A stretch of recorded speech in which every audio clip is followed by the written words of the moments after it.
Yes, that's what I'll have to do. How you doing?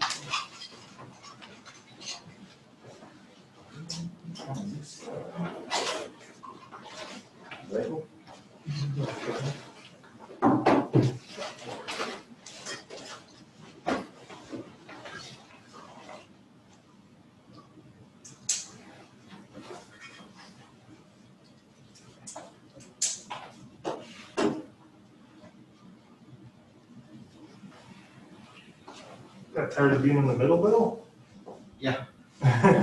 No, it seems to work better, so.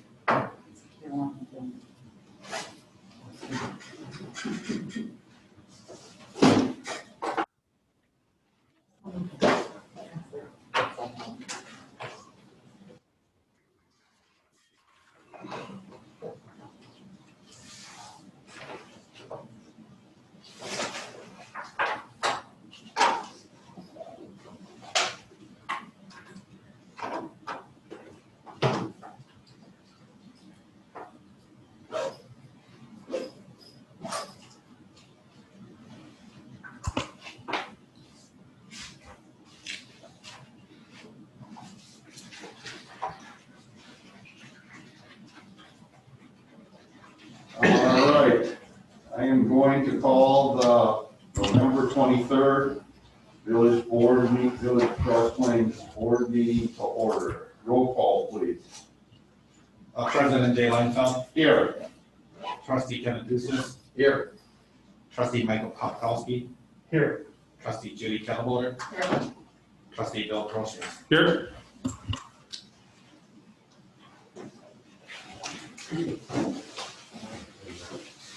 Pledge allegiance to the flag of the United States of America and to the republic for which it stands, one nation, under God, indivisible, with liberty and justice for all.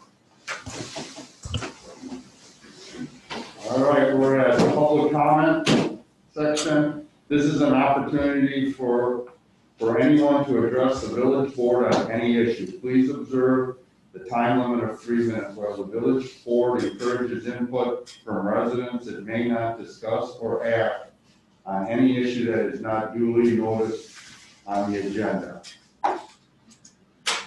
So we did have two registrations here to discuss or for public comment. First one here is Kim Stotts at 2207 Caesar Street in Cross Plains here, and he would like to comment on his house.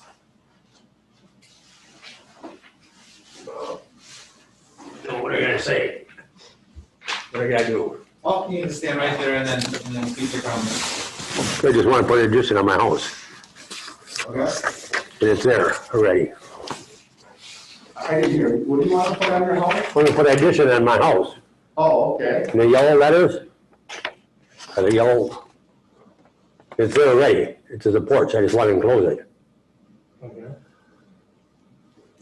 Okay, so this is the issue in regards to the closure of the porch Yeah. that you disagreed with me as a Yep, zoning yep, administrator. yep. Okay.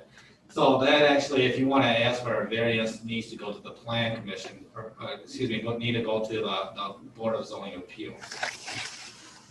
Who's that? Because you're asking for a variance, from the zoning ordinance. The zoning ordinance doesn't allow you to enclose a porch for a living space because it's not set back 25 feet from the front of the property. Yeah, but it's there. I understand that. I understand that it is there currently and that it's not enclosed, it's not an habitable space right now.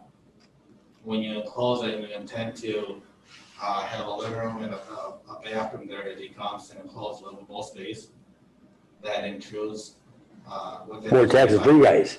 Excuse me? More taxes I have to pay. Well, I mean, we're not even talking about taxes, but we're talking about zoning regulation. I mean, so if you want to ask for the proper process, if you do want to ask for a variance from the zoning ordinance, you'll have to go to the Board of Zoning Appeals. Who's that? So I can send you that information. I believe Bob Green is the chair of that committee. Who? Bob Green. I don't know. So I can send you more information Yep. on that. I mean, I can definitely, if you want to come in and meet with me in the office, we can set an appointment and I can give you the information that you need to file Okay. for a variance request. Okay, because it's right there, so it's not, I'm not adding on to the house. I I just enclosing it. understand that. Again, the issue and the restriction in our zoning code is going from an open porch and enclosing it for a living space. Like I said, what makes a difference? That's what I'm trying to figure out. It's because of the use. Open deck is an open deck, but Yep. when you close it as living space, there's a whole nother set of regulations. Oh, yeah, then you'll be using it then. The deck, I don't use. Yeah, no, I'm not saying that's the difference. Yeah. But that's not a standing committee that meets every month. It's done on a needs basis. So that's what he's asking you to do is if you want to appeal Yeah. his decision to that group, you got to talk to him and they'll set up that group to meet and you can then talk to them about it and they can make the decision. Okay. We don't have that power. Why? That's the way the statute and ordinance is. You're the president, aren't you? I am very limited. I hear ya. Yeah, Okay, so that's the process. I'm sorry we can't help you Okay. tonight, but that's what needs to happen. okay. So if you want to call into Village Hall, we can again set up.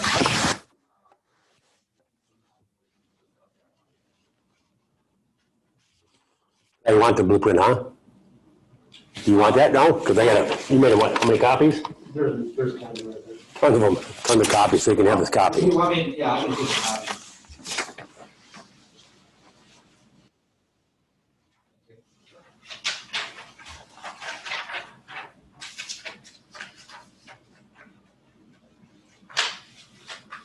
So when is this gonna happen then? So we'll set an appointment. I can give you the instructions as far as to petition the Board of Zoning Appeals to contest the decision. Okay. And, once I can get a quorum of that Board of Zoning Appeals, we'll reach out to you.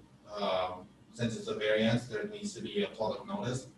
And so we'll have to go through that process. We'll notify your neighbors. Yeah, We'll put a I'm sure my public- neighbors are gonna make a complaint. This process. Yeah. And then once we get a date set, we'll move forward from there. Okay, what is it gonna take, a month, 2 months, 3 months, a year? I wanna say, with the holiday here, probably, it's a class 2 notice, so probably a month out here. Yes, I waited long enough anyway, what's another month? Yes. Yeah, the important thing is to meet with him as soon as possible so you can start the process.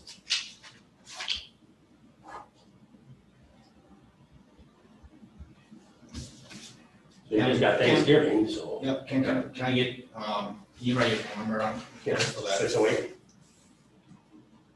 279 6169.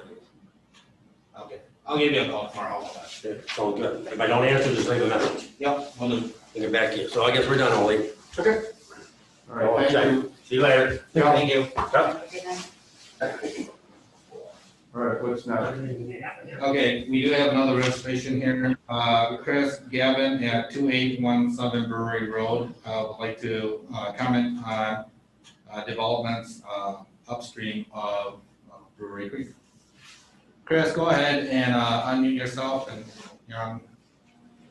Hi, great, thank you. My name is Chris Gavin. I live at 2817 Brewery Road, and I and most people in the village are concerned with the new development going on at the north end of Brewery Road.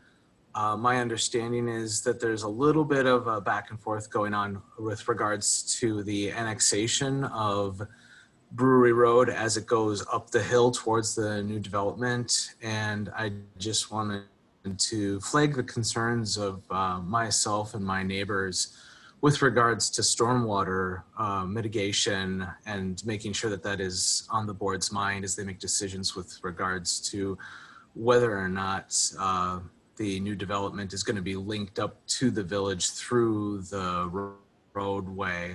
I know that during when they were constructing the Laufenberg neighborhood, there was a lot of really good thought put into stormwater mitigation, and I'm convinced that the flooding that occurred in 2018 was largely, I believe that the mitigation efforts that they put into that development were very helpful in making sure that things weren't worse for those of us living downstream of that development. And I'd like to just put it out there that myself and my neighbors are concerned about making sure that everything's being done to make sure that impermeable surfaces that are being introduced to the watershed don't adversely affect those of us downstream. Thank you for your time. Thank you very much.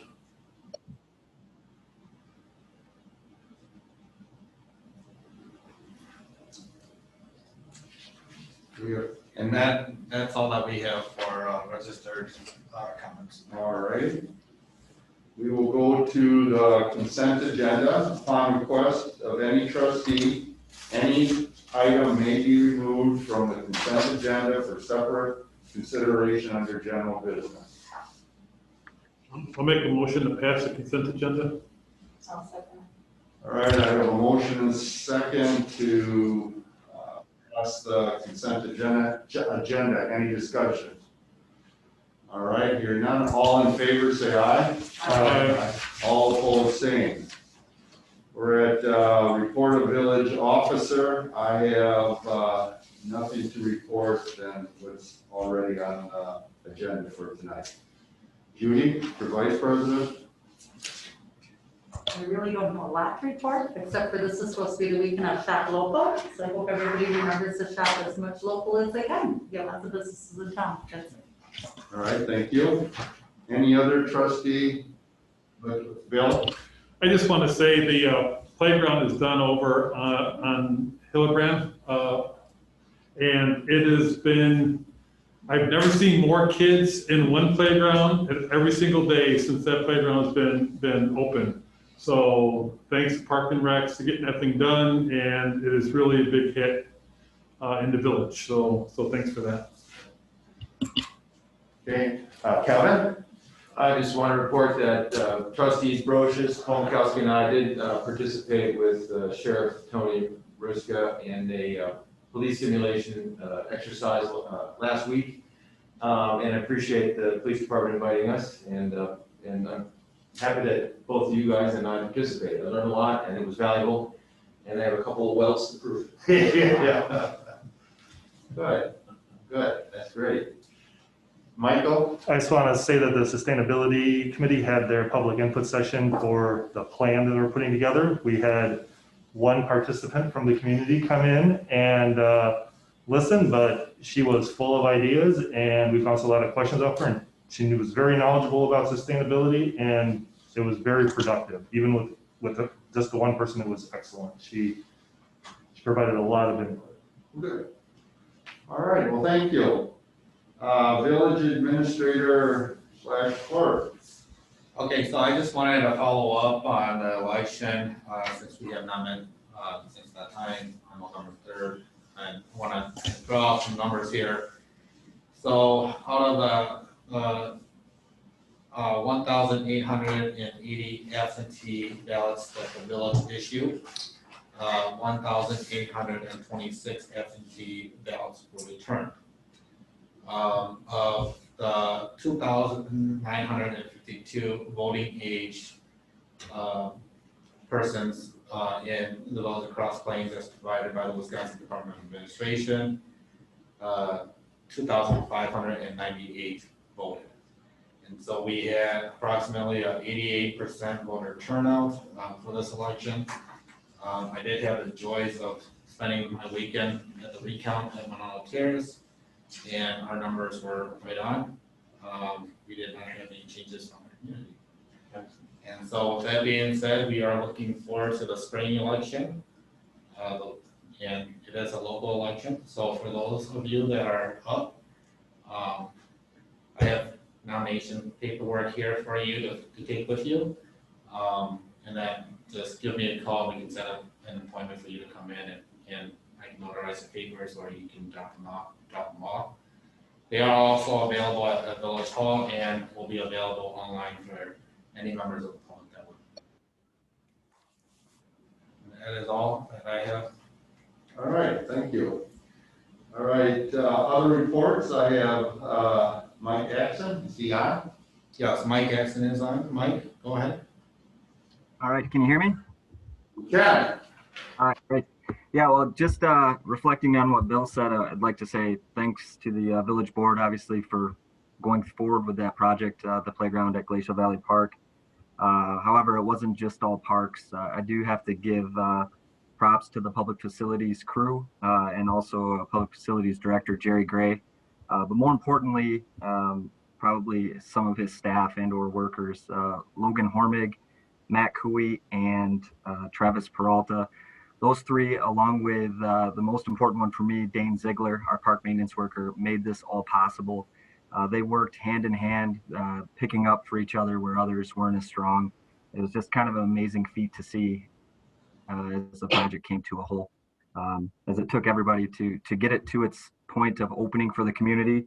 We started the project on October 13th with 2 crew members from Miracle, and they left after those 2 days, and it was all our staff erecting it from there. So we're about 80%, I'd say, complete. We're still waiting on some things for the gravity rail, some swings, and also some extra pads for entrances and exits, along with some benches that'll be added to it. So overall, the project was great. It was a great learning curve, I think, for me and others, but our staff definitely went above and beyond and did some amazing work. So if you see them out in the community, make sure you thank them for that as well. So, and then the only other thing I have is that the pool is winterized, obviously, for the season. We did have our last date, October 19th, and we power washed the building to get it ready for painting. Hopefully we're able to do some painting with this Cross Plains Stingrays come early spring, kind of based on where we're at with COVID. That'll make the decision. Otherwise, staff will be working diligently to do that before the season opens. So,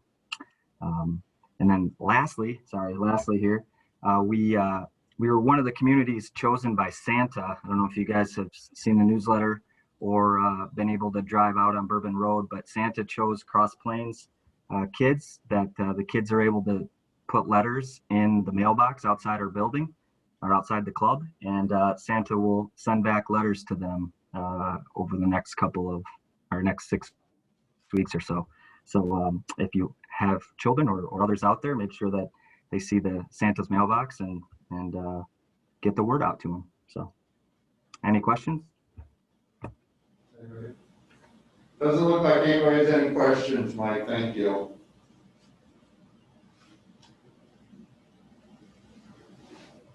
All right, general business. First one is presentation of a concept plan for a multi-unit residential development proposal at 1601 Bourbon Road. I can jump into this memo here first, and then we'll let the folks over at Creekside Village jump in regards to their concept plan. So this project came before staff not too long ago.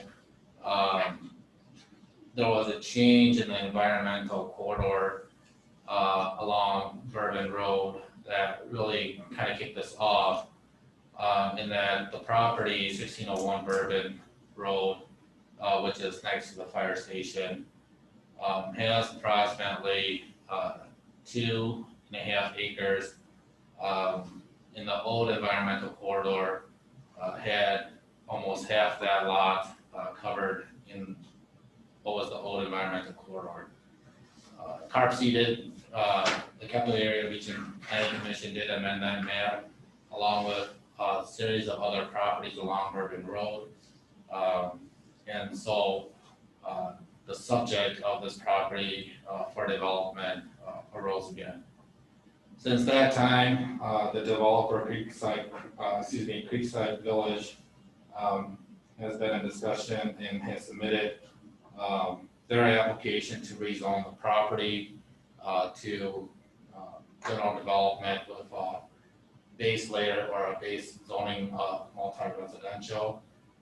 The property as it exists now is expired PUD under the old zoning code.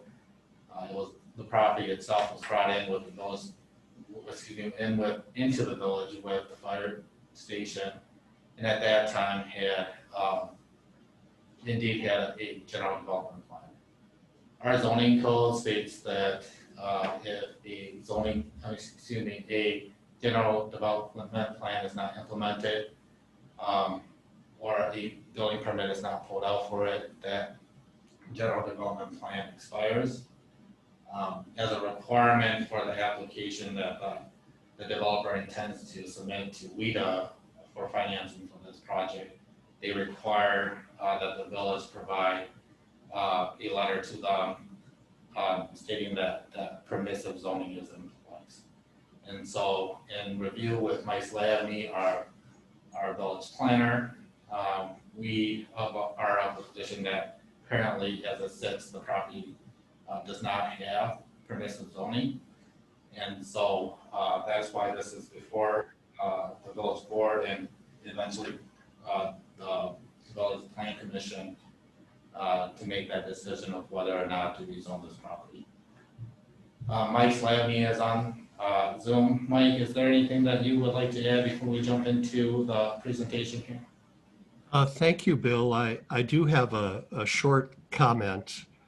The village plan, which was adopted just a few years ago, provides a wide range of possible land uses for this site. Office, light industrial, retail, or multifamily are possibilities identified in the plan for this property. However, I want the board to understand that through zoning, the board has control of which of those options are acceptable.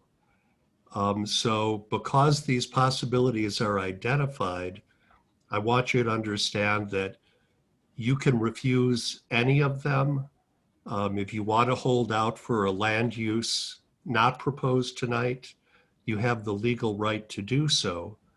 On the other hand, the need for housing has been identified as an important priority for the village, and that is what this project would provide. So I'd be happy to answer any questions as they come up. I'll just wait until I'm called on. So if you would like, we can jump into the presentation. We have Jim Rogers here and Alf McConnell here to represent Creekside Village. Jim, can you hear me? Or are you gonna? Yeah, I can. Can you guys hear me? Yes, we can hear you. Okay. Just give me a minute here. I can flip to the PowerPoint. I can't see you guys, but anyways, good to be here this evening. So Bill, are you going to get the PowerPoint up? Yeah, I'm going there now. Just give me a minute. Okay. So while he's getting that set, I mean, we did want to just, before we get started, make the quick comment that, you know, on behalf of our development team we appreciate the opportunity to present this concept plan to the village board this evening virtually, and look forward to a day, when we can meet you all in person.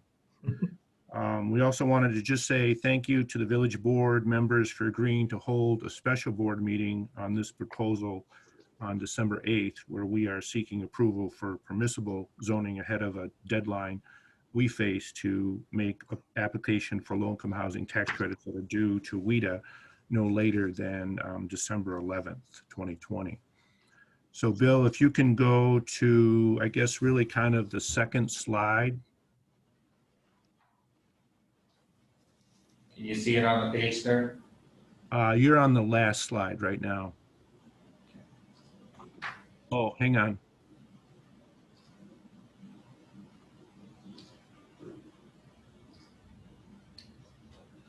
Oh, now.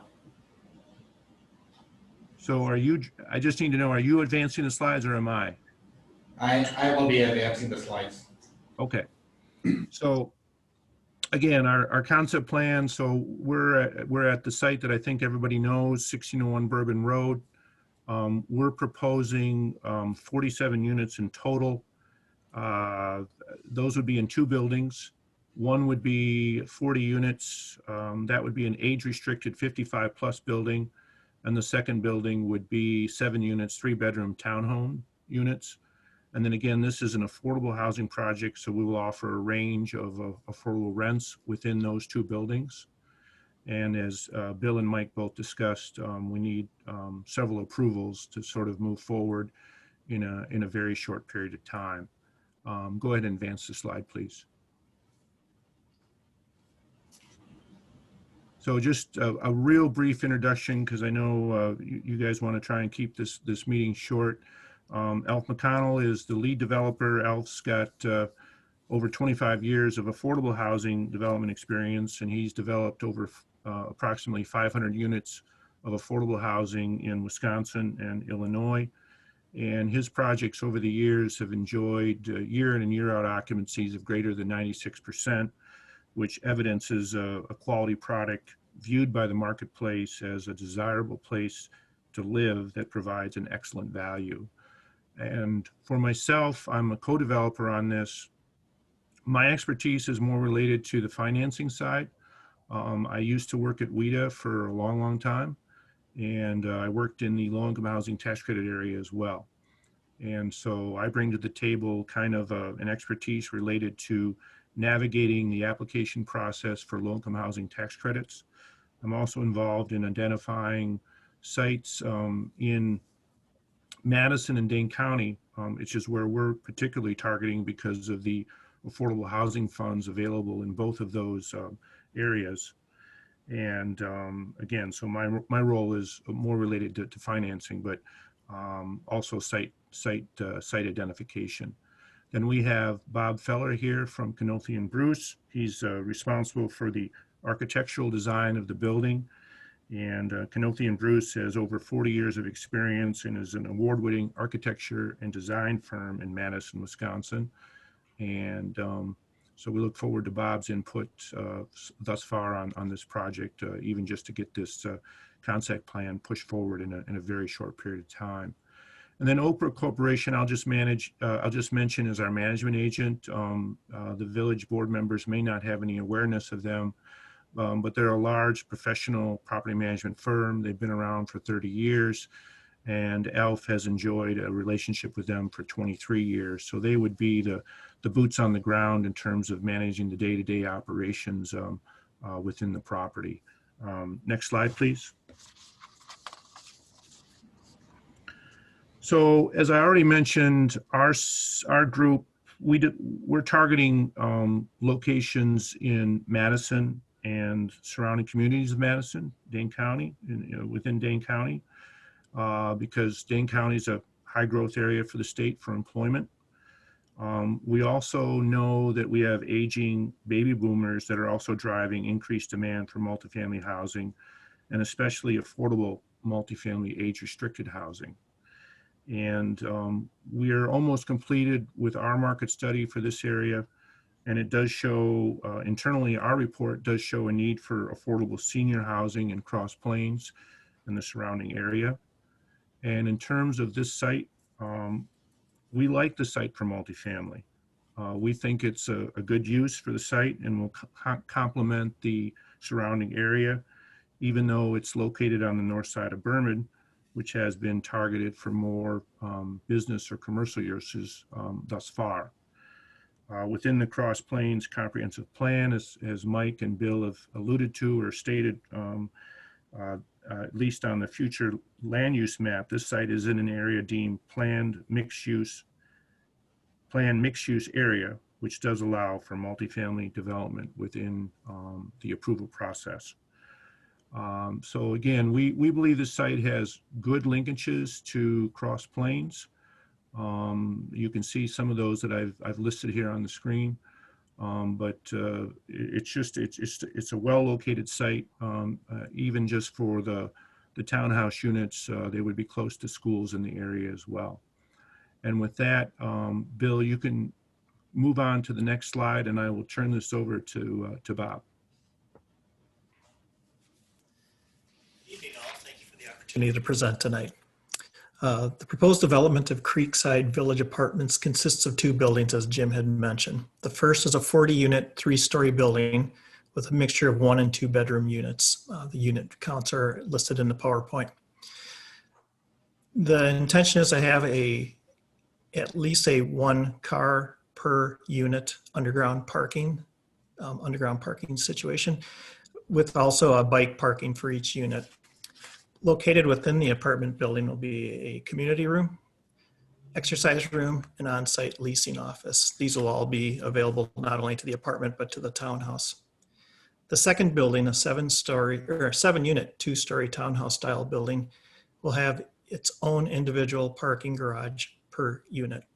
Each unit will be 3 bedrooms and offer views to the north, along with private patios on the north side. The intention is for sustainable design features to be incorporated throughout, with the Wisconsin Green Build standards used as a benchmark for design. The desire is to incorporate a solar array on the roof of the 3-story building, which I'll speak to shortly. Could you advance to the next slide, please? So the reason for using 2 buildings on this site are multiple, and there's many benefits to it. First off, by splitting the buildings and bringing the parking to the center of the site, we are now screening the parking lot from most view angles. It also offers a handsome facade to the creek side as well as the Bourbon Road side of the site. In splitting the building, we also have the opportunity to lower the height of the building. No need for us to go to 4 stories. We can have a 3-story apartment building and meet our unit counts. It also gives us the ability to offer up a variety of unit types, which meet a variety of family needs. So as you enter the site on the east side of the property, you flow through past the parking, past the townhouses, to the underground entrance to the building. Also to the left, so the northwest corner of the property, you'll see that we have a storm basin. The intention is to treat all storm water off the site before releasing it. We'll be working with JSD Engineering for the final engineering of the site, who has worked on projects across the creek, such as Esser Place and Zander Place. Next slide, please. So the proposed apartment building is 3 stories. What I'm about to show you are 2 sample projects that I'm working with Mr. Rogers and Mr. McConnell on.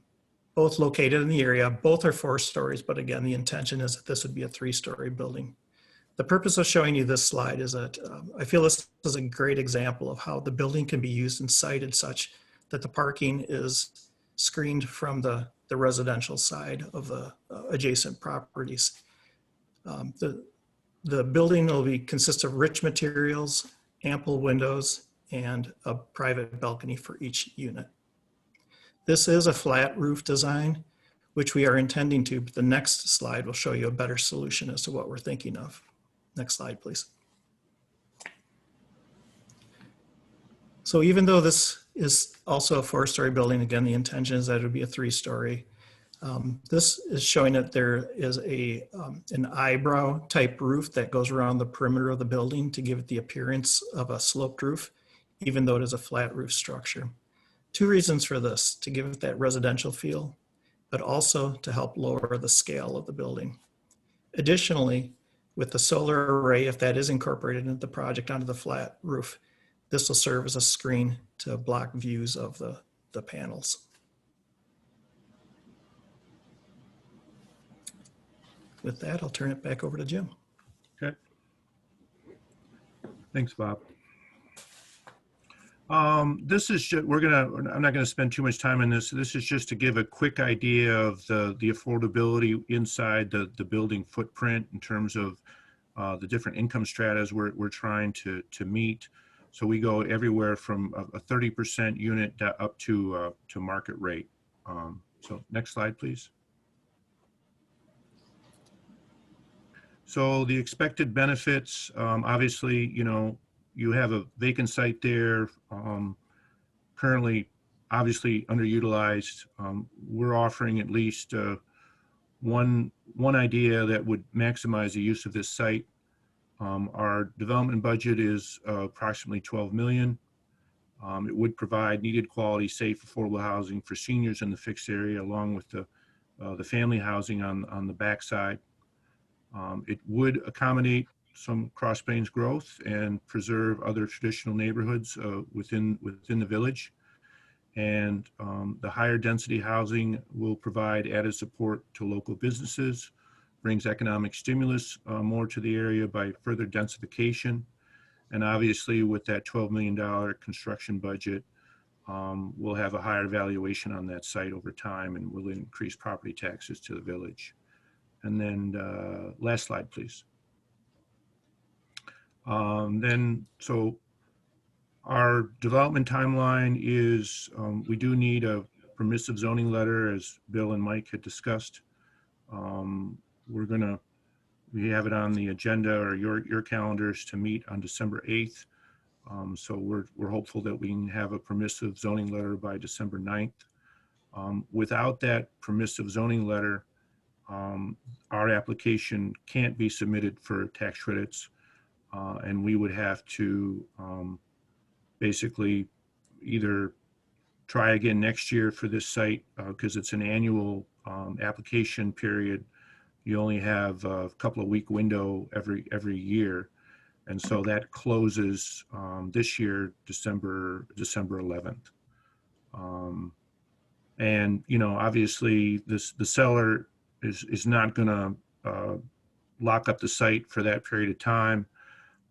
In all likelihood, the site will revert back to the marketplace, and then we'll make new calculations regarding which sites we would entertain for the next application round.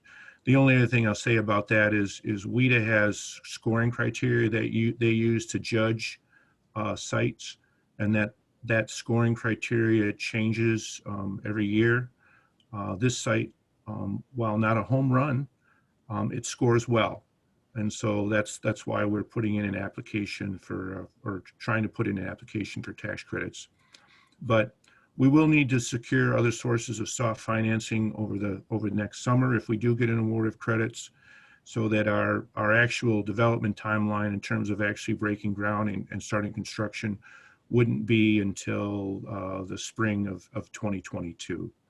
And with that, I think we can open it up for questions. Thank you. Jim, before we go on, I'd like to make a few comments.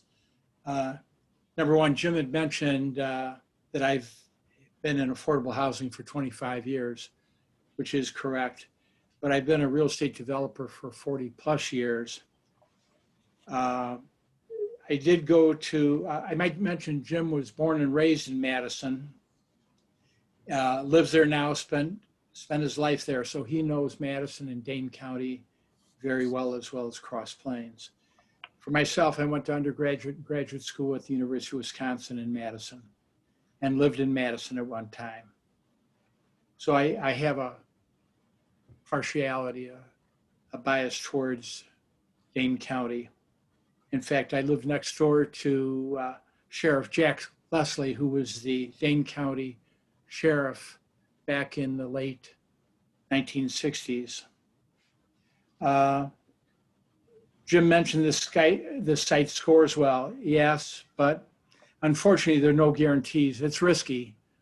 And as time goes on, if we're not able to make a submission this year, the chances are it'll be more risky in the future. Concerning the 4-story structure, sure, we'd like to build a 4-story structure here in Cross Plains, but we understand that because of your volunteer fire department that you'd like to keep your structures down to 3 stories. And so we're willing to make that accommodation and hope that we can make the numbers work so that we can develop this project. And with that, I'll turn it over to any questions that you might have.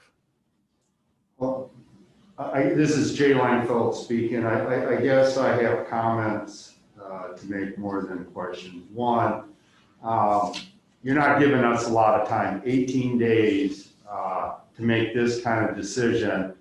I'm not sure it's really reasonable for that as an expectation. While we would have to have a discussion on what we want that lot to be used for.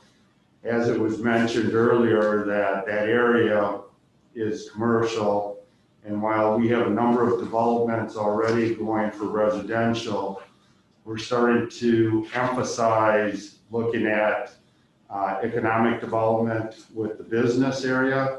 We've basically have a full-time position that we've assigned economic development / tourism.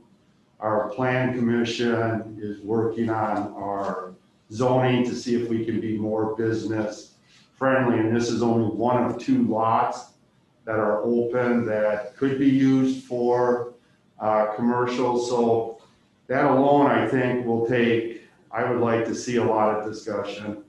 And then the process hasn't really been followed. Generally, this would go to the plan commission first. And at the plan commission, they would want to make sure all the I's are dotted and T's are crossed. And I can tell you at our last plan commission meeting, we sent a developer back. We did not let him go to the board because we want to see a finished document. We kind of have a history of when we rush through things, it ends up more work and more stress on the board, because once we agree, then we are thrown into that same tight timeline as you. So I guess my feeling on this is not that I don't like it. I'm a big, I think if you go back, you'll see that I am very much in getting diversity in housing. This certainly fits it.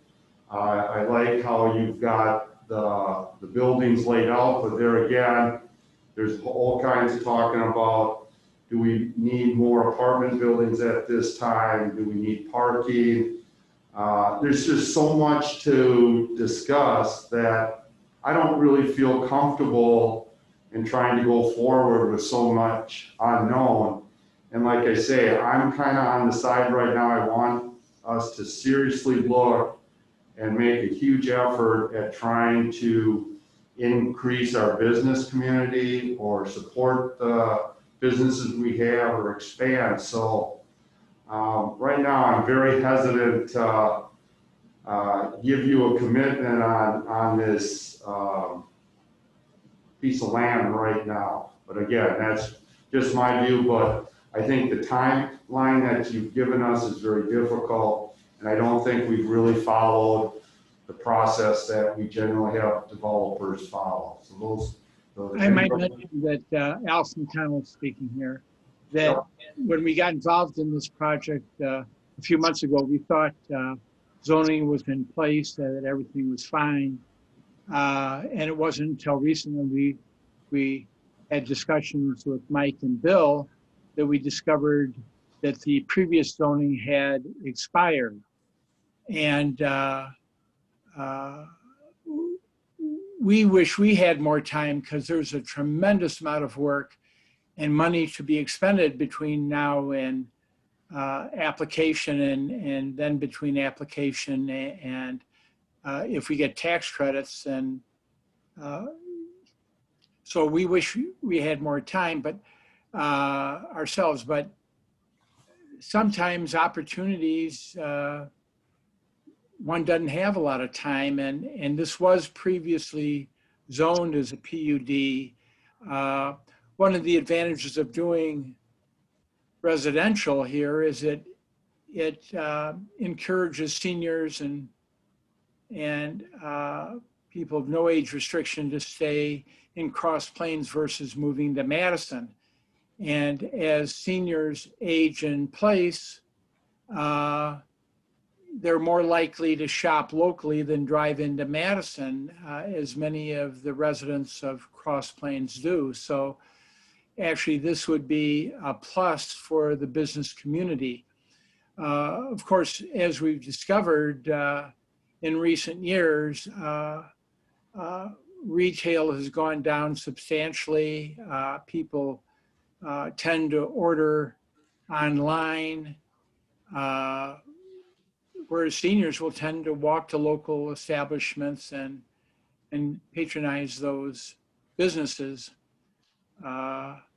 If we were to develop this site theoretically for business use, and we would not because there's no way you can make economic sense of this, then we'd be in competition with your other businesses in Cross Plains, which would not be good for them.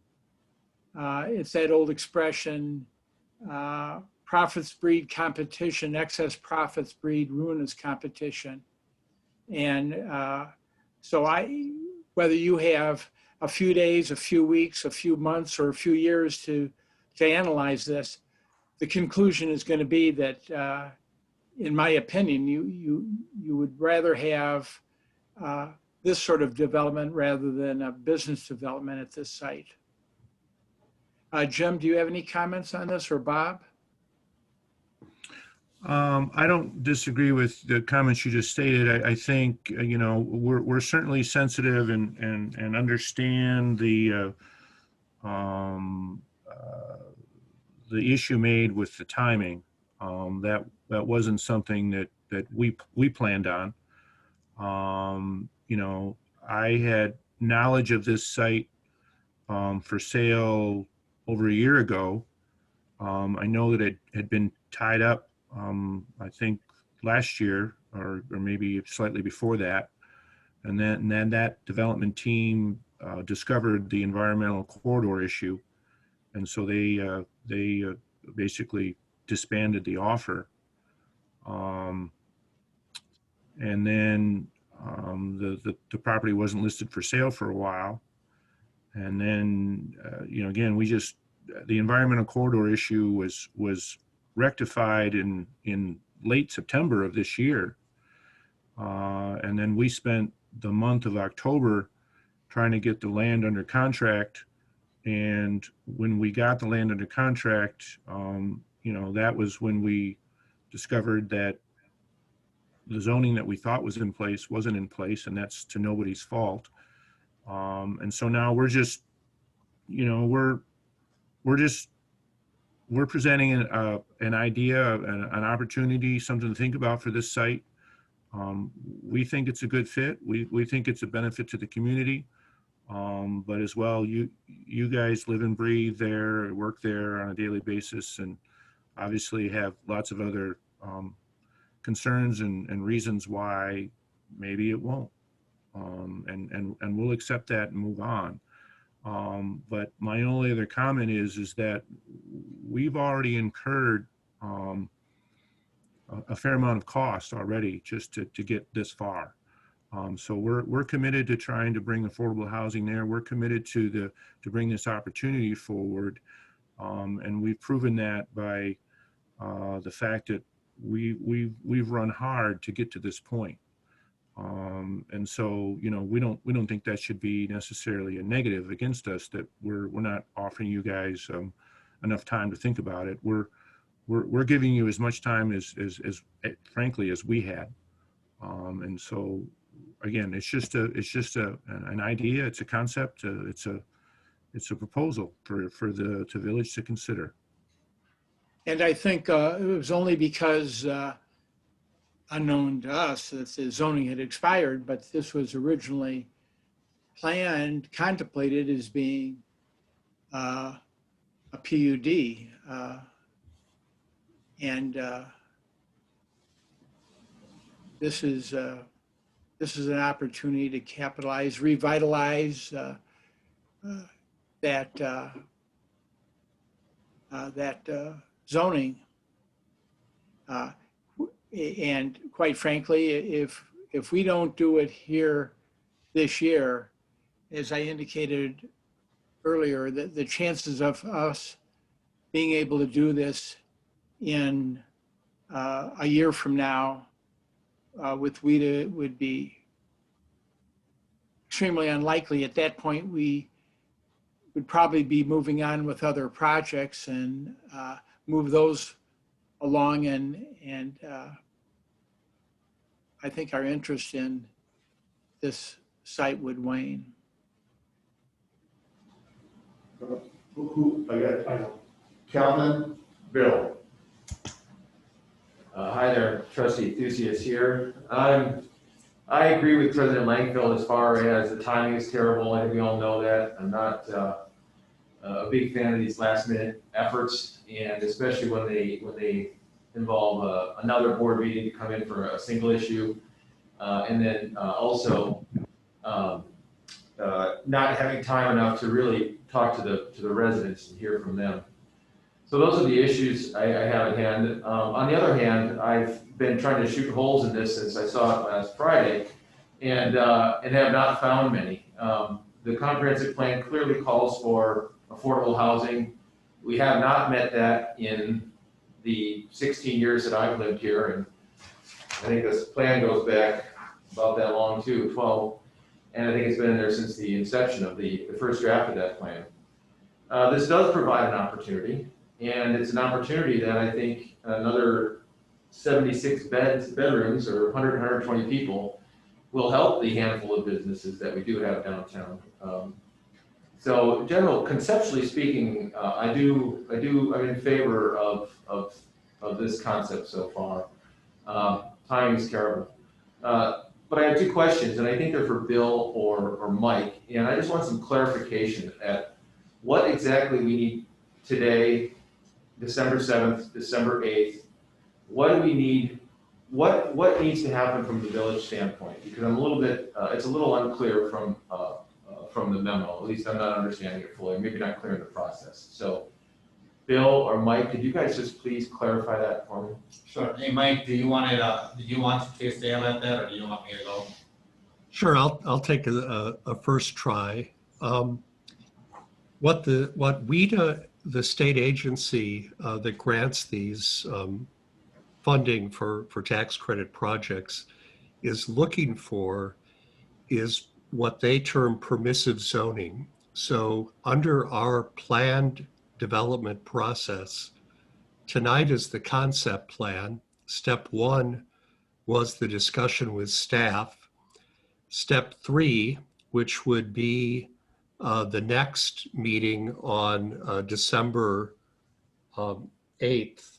It was a meeting on December 7th, I believe. On 7th would be the consideration of the general development plan. And that does not give final approval to the building and all of the design details, but it does grant zoning for the property. Approving a general development plan would change the zoning map. It would be called Plan Development 2020, number 5, or whatever we're on now. And that would be the zoning that WIDA is looking for. To grant zoning, you get a recommendation from the Plan Commission. The Plan Commission holds a public hearing. Properties nearby would get individual mailed notice. A public notice would go in the paper any day now for that public hearing and run for 2 consecutive weeks. And so at that point, if the general development plan was granted, it would be for the the list of dwelling unit types and bedroom mixes that were shown on the previous page, kind of the pro forma page of the application.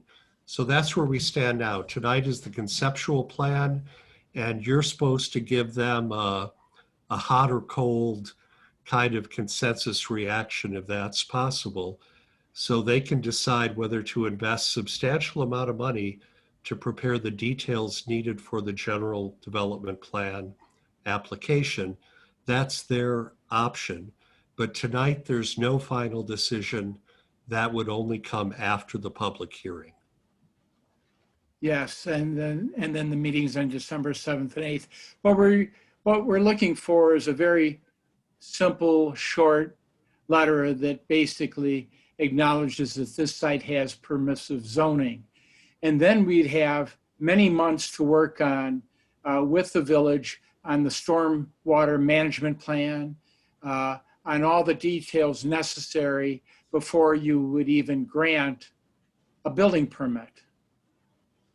So that's when 99% of the work occurs, is over the next several months. And you would have, the village would have a lot of input and control during that time period. Oh, okay, thank you. That helped, Mike. I appreciate that. Had the previous zoning not expired, would we be here today? Had the previous zoning that says expired for this area, where is it? I don't remember the number. So I can say about that. So the previous general development plan for this property in review was a site plan, which is different from It is, this. okay. So we would be here, so we'd still, okay. Got it. Okay, Bill? So I understand this is a concept plan, and what you guys are talking about. Oh, by the way, this is Trustee Brochus, just so you know who you're talking to. Sure, so I did have a couple questions for you guys, for Alton, for Jim. Do you have any, and you can present these at the next meeting, but do you have any examples of like-sized communities where you put in affordable housing and, 4 or 5 years down the road, what they look like, where they're at, that type of a thing? And then, yeah. Matter of fact, I do have an aerial. How long is that? About 45 seconds, Jim, but I don't know if I could send that to Bill, if he could run that aerial. That might answer the questions. You could try. Let's see. What I might, let's see here. And again, I don't need the answer for this tonight. We can talk about this on the 7th. All right, I can answer the question a different way. One project that I developed in Rockford, Illinois, was the winner of the 1998 Pillars of the Industry Award for Best Affordable Property in the nation. And then we have a whole campus of 6 phases starting back in the year 2000. And the first, it's called Parkview 1, was a finalist in a national development competition for best property of its kind in the nation. So I have a track record, a history of quality development.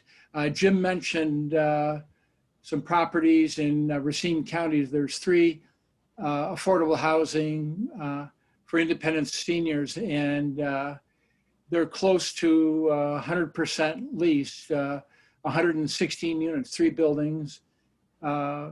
In fact, right now, Parkview 1, the one that was a finalist in the national development competition, is 100% leased. But I'm sorry, but I understand that and I appreciate that, but that's not my question.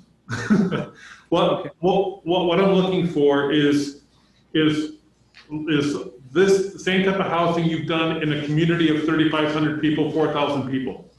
You know, Rockford's a big city, Madison's a big city, Racine's a big area, really well populated, I understand that. Cross Plains is a very small community, right? So that's what I'm looking for, examples of housing you've done and kind of what they look like 3-4 years down the road in like-sized communities like Cross Plains. Make sense? Okay. The property that I mentioned was in Racine County, specific. That's like saying it's in Dane County. It's specifically in Caledonia, which is, you might say, a suburb of Racine County. The population might be similar to Cross Plains. And the properties there are, the 3 independent living buildings, for example, were developed in the year 2000, 2013, and 2005, and then 2018, 4 phases there.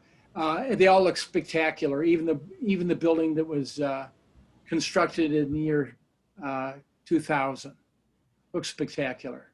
Well maintained, landscaping. I mean, if it weren't a nice looking property, it would not be 100% leased. No, I understand, but that's what I'm looking for. If you can get those examples to Bill, and then he can share them with us, that would be fantastic. Sure. In fact, I've got about 30 or 40 photographs of Parkview 1, which is the building that's the old of the buildings. And then, are you concerned at all that the railroad tracks are about 80 feet from the 7 townhouses? No, we're not. For a couple of different reasons. There's plenty of examples within the affordable development community of sites that have been developed close to railroad lines, and especially with seniors along railroad lines. It may be a little bit counterintuitive, but I think most of those owners, management agents, and the market study providers that were involved in those deals will tell you that the seniors don't mind being next to a railroad line.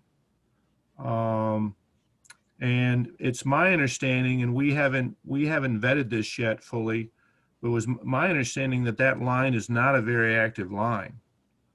And that the train traffic that does come through there, when it does come through, comes through at a slow speed.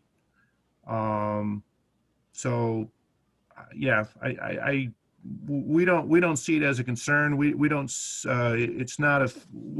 it affecting any sort of rental rate on that site at all. Yeah. So just know that there's a crossing right behind the fire station. And so the trains will blow their whistles going both directions when they come up to that crossing. So. And what time of day is that typically? I'm sorry, what's the question? What time of day is that typically? Sometimes 3 or 4 in the morning. Sometimes 3 or 4 in the morning, sometimes 5 o'clock in the afternoon, sometimes 8 o'clock in the morning. It comes, we can have trains come through 2-3 times a day, or we can have trains not come by at all for a day. It varies. So I'm assuming that whistle is heard throughout the village. It is, but when you're 70 feet to 80 feet away, it's going to be really loud. So I don't care. I mean, but you're going to have 7 townhouses. No, that's good information. That's good information. So yeah. We'll ponder that. And then I might mention our 5 phases of affordable housing in Caledonia.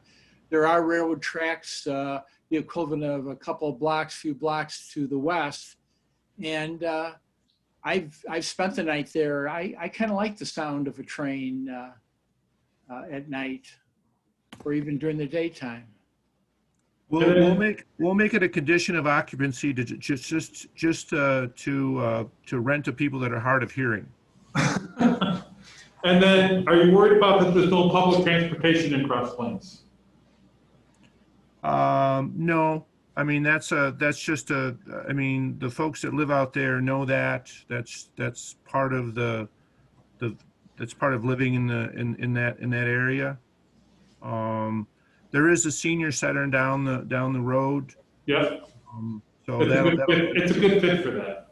Right. That'll be somewhat of a benefit. I mean, frankly, if this site could accommodate more units, we might have the ability to have a van for the seniors there. We probably can't do that. There's not enough seniors there to warrant the expense of a van. Yeah, But that has been used in other locations. Yeah, in our Caledonia, our 4 phases of senior housing, we have 2 vans, and we've considered that if we can maybe not quite so large of a van. Our current van is about 14 passengers. And if we could buy maybe a little smaller, less expensive van, we could make that available to our residents, our senior residents. But having the senior center right down the road would be great. In fact, maybe we could work out something, some sort of joint ownership of a van that the senior center and Creekside Village Apartments could share that van. Okay, and what happens if you don't get the federal credits in April? Well, essentially we're done. Yeah. I mean, we take our lumps, we'll have many tens of thousands of dollars into the project. We take our lumps and, or, you know, we'll have to consider things and see if a subsequent application makes sense. Just so you guys are aware, since you don't play in this space, I mean, typically in the state of Wisconsin, you know, there's like a 4-to-1 demand. So you'll get 4 applications to every one that actually gets funded. So it's somewhere between a 25 to say 35 to 40% chance that you're going to get an award of credit in any given year. So, you know, each development group makes its own calculation on the merits of the sites that they're looking at, and but they're competing with other development teams throughout the state.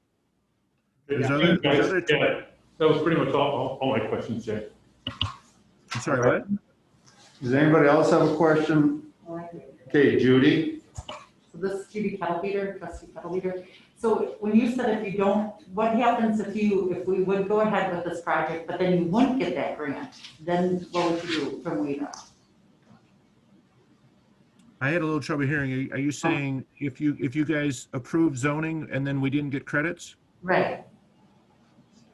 Well, again, we would probably just move on. Okay. And then, oh, Mike's got something. Go ahead, Mike. Mike Slammy, go ahead.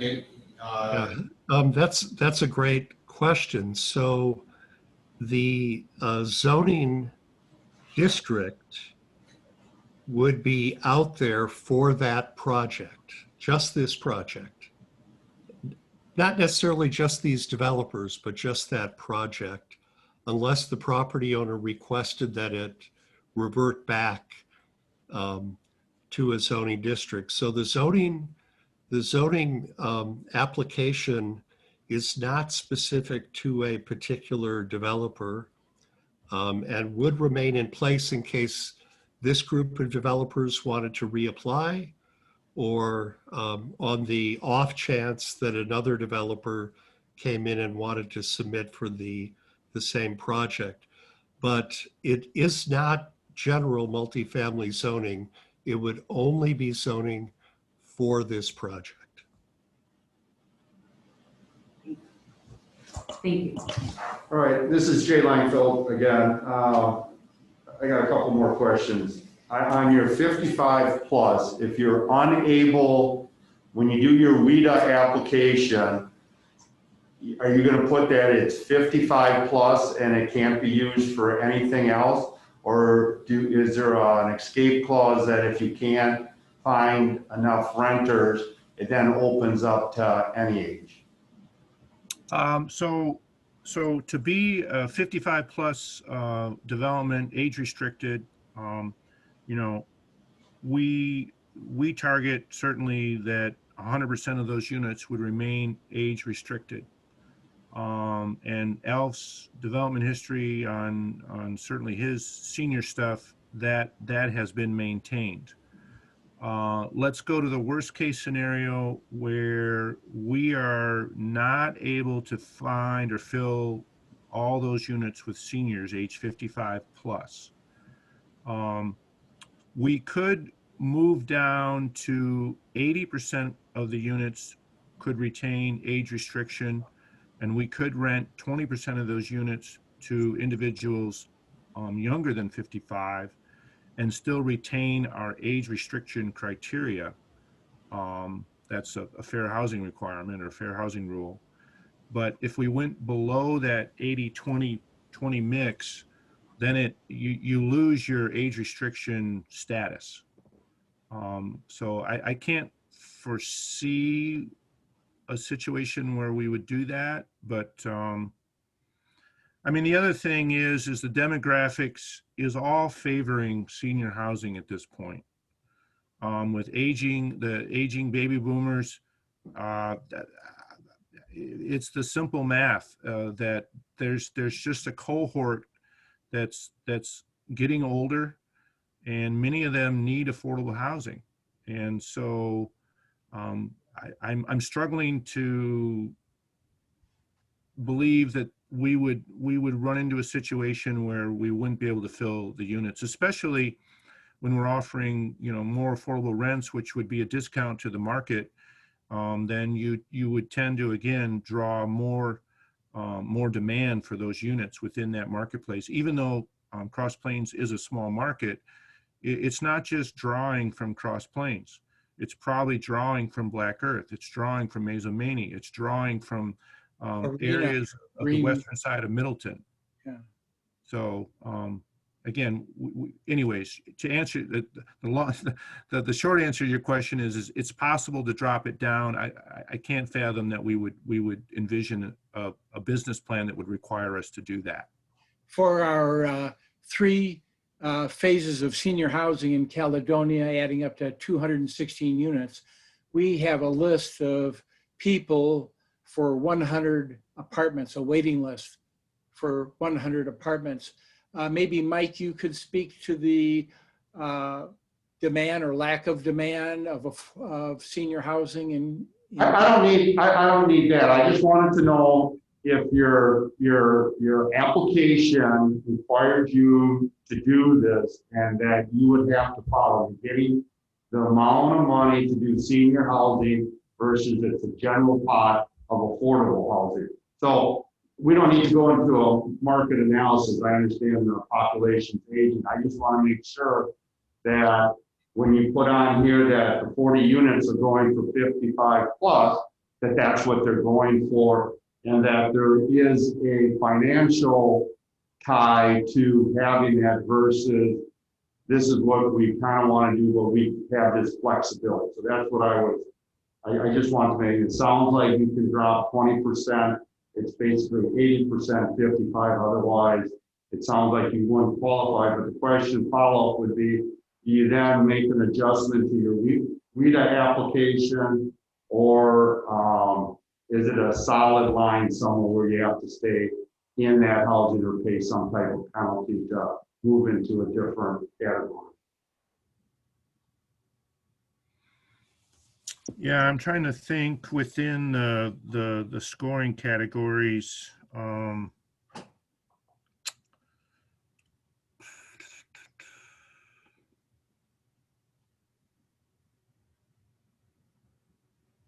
mean, the only reason I have a little bit of experience, I don't know if you're, I worked in Madison and had to be on some decision making on this. And it seemed like sometimes they use senior housing and veterans housing, but it turned out that it was a very, very small percentage of it. So I just want to make sure when that what we're seeing here is exactly what we're going to get. So I think that's an important part. Yeah, so I will tell you that, I mean, I'll have to think about this a little bit more, but I think it's probably realistic for us to, it's probably realistic that we could actually convert that housing to family housing if push came to shove. I'll have to, again, I'll have to think about that a little bit more, because you're actually proposing a business model that, you know, I just have never contemplated. Because part of the reason we want to do the senior housing is from kind of the downstream management issues. It's just an easier product to manage. There's less operational expenses.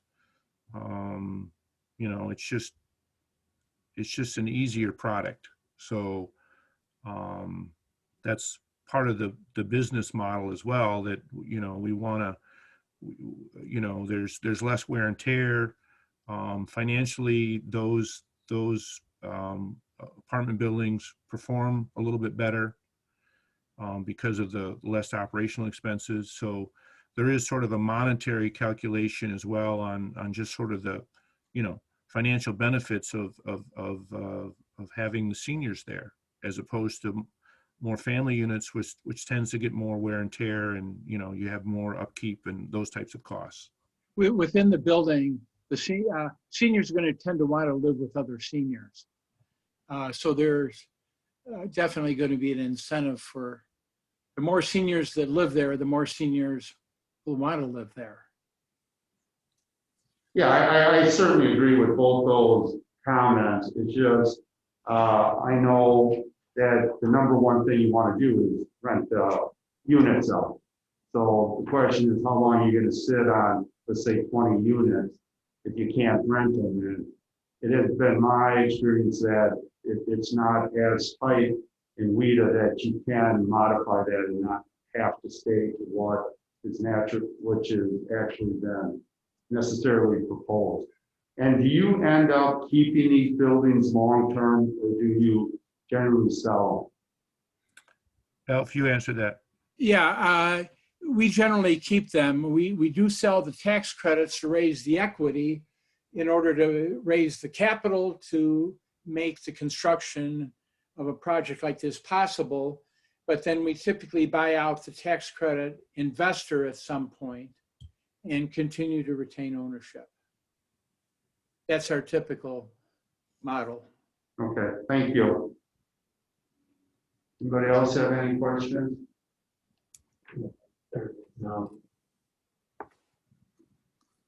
All right, doesn't seem like we have any more questions for you. I certainly appreciate your time and the proposal. I guess I will ask Bill what you want us to do. I guess it's just information. We're not going to take any action. Correct, and I think what was said this evening was pretty clear here. And so we'll, again, the developers have submitted an application to amend the zoning map. And so we'll press forward to the public hearing at the Planning Commission. Bill, you're coming across a bit muffled. Maybe you can get closer to your speaker. Can you hear me now? Yes, I think that might be a little better. Okay. So what I had said was, it seems to me that the comments were pretty clear this evening here, and that as of this point, the developers have submitted an application to rezone the property, and so following that process, the next big item on the timeline here is the public hearing at the Planning Commission. We have posted that notice in the newspaper. I will be working on sending letters to adjoining property owners this week, and then we'll have packets out to the Planning Commission early. And then also December 8th, then we have a special village board meeting to make a final decision on the zoning and general development. Michael? This is trustee Pomikowski. I just wanted to say that I agreed with Jay and Kevin in the fact that this development does feel rushed. We have limited spaces for to place businesses and making a decision on whether or not to place housing here. Granted, be it the requirements, and it's a great looking project, but trying to figure out what we want to do with the space is basically a big decision to make. Thank you. All right, I will close this presentation and discussion, and thank you for everybody that paid into it. Yep, thanks a lot, guys. Thank you very much. Thank you, gentlemen and ladies. All right, number 2, discussion and possible action regarding the Sundance pre-annexation agreement.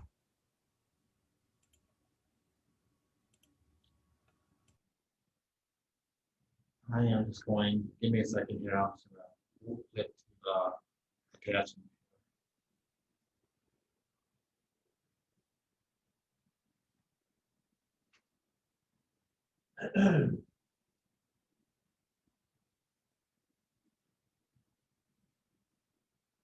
So on the screen, you should see a draft copy of the pre-annexation agreement with Sundance Development. As you know, this pre-annexation agreement has come before the village board annually for, I think, 1 or 5 years now. Just a reminder here, the Sundance Development does have an approved preliminary plot that was approved on February 2019. That plot approval by ordinance does have expiration date of approximately 36 months, for which the planning commission and the village board can then vote to extend it or not. With that being said, initially, the language in the pre-annexation agreement had stated that the developer would take all steps necessary to annex the entire portion of Brewery Road as part of the petition. I believe earlier this year, a developer had requested for assistance from the village in working a jurisdictional transfer of portions of Brewery Road that would remain in the town of Berry. Part of that would be to try to avoid issues with creating town islands, as well as ensuring residents that they know which municipalities were responsible for the road, and thus resolving or attempting to resolve any future issues with the road itself. We've pushed forward in I believe May or June. We met with the town of Berry. They were generally open to the idea, but wanted to see an agreement and a memorandum from our attorney in regards to the impact of town residents.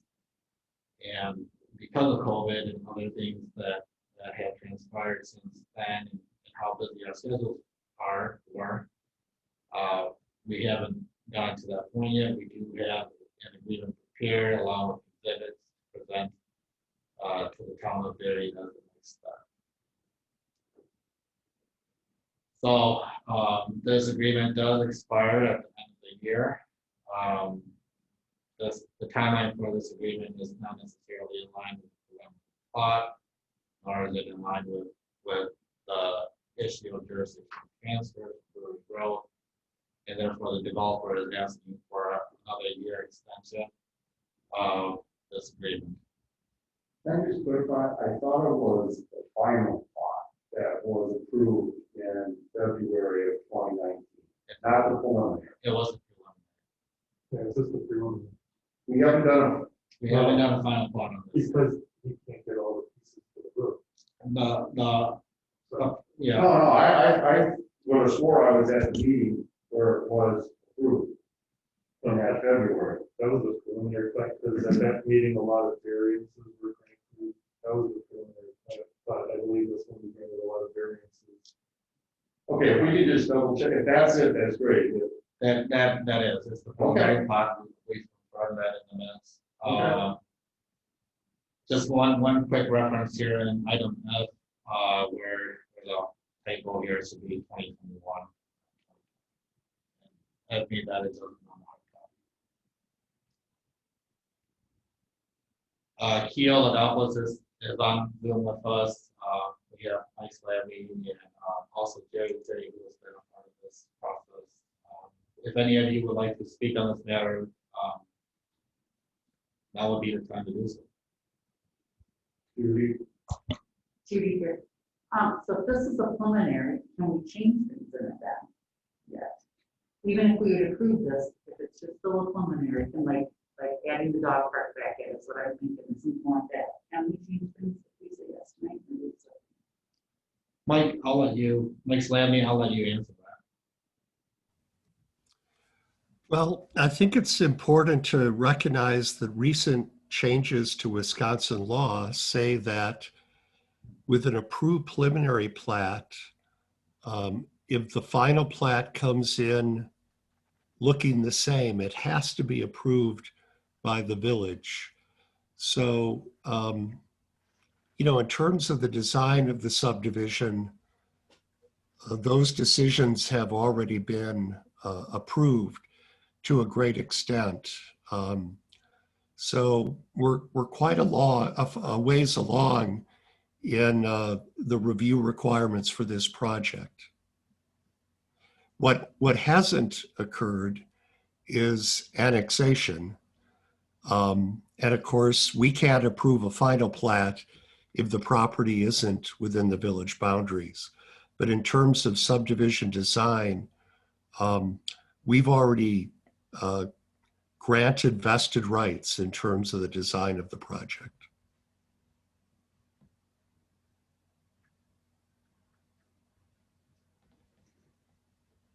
Anyone else have any questions?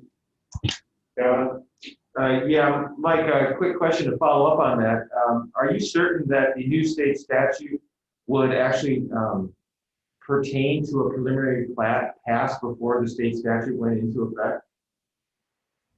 I'm not. I would have to defer to the village attorney. Could you look into that, Bill, please? I will. Any other? Michael? I guess this is a question for what Mike Slavny just said, that in order to annex the land into the village, it all has to be owned. We can't annex it unless it's all owned by the developer. What did he say at the end? You have to annex it. We can't approve a final plat if you don't have the land. Right. So we have to annex it back to the plot. Okay.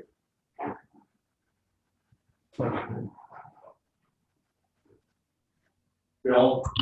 So once this annexation takes place, when are we looking for you guys to approve the final so we can actually start construction up there? Or are we going to do this again in 2021?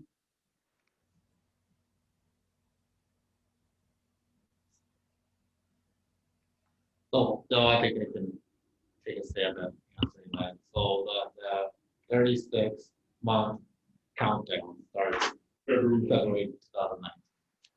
Okay. So at that time, by ordinance, the final plot has to be presented, and the village board therefore makes a decision on the final plot or not. By 2022? February 19th, 2022? Correct. That's the expiration of that. Now, so there are still a number of things that we will need to take care of before the final plot. So, we're not even close to plans and specs for roads, stormwater, et cetera. The developer has taken the position that we need to resolve this issue of Brewery Road before any additional costs incurred, design and specs.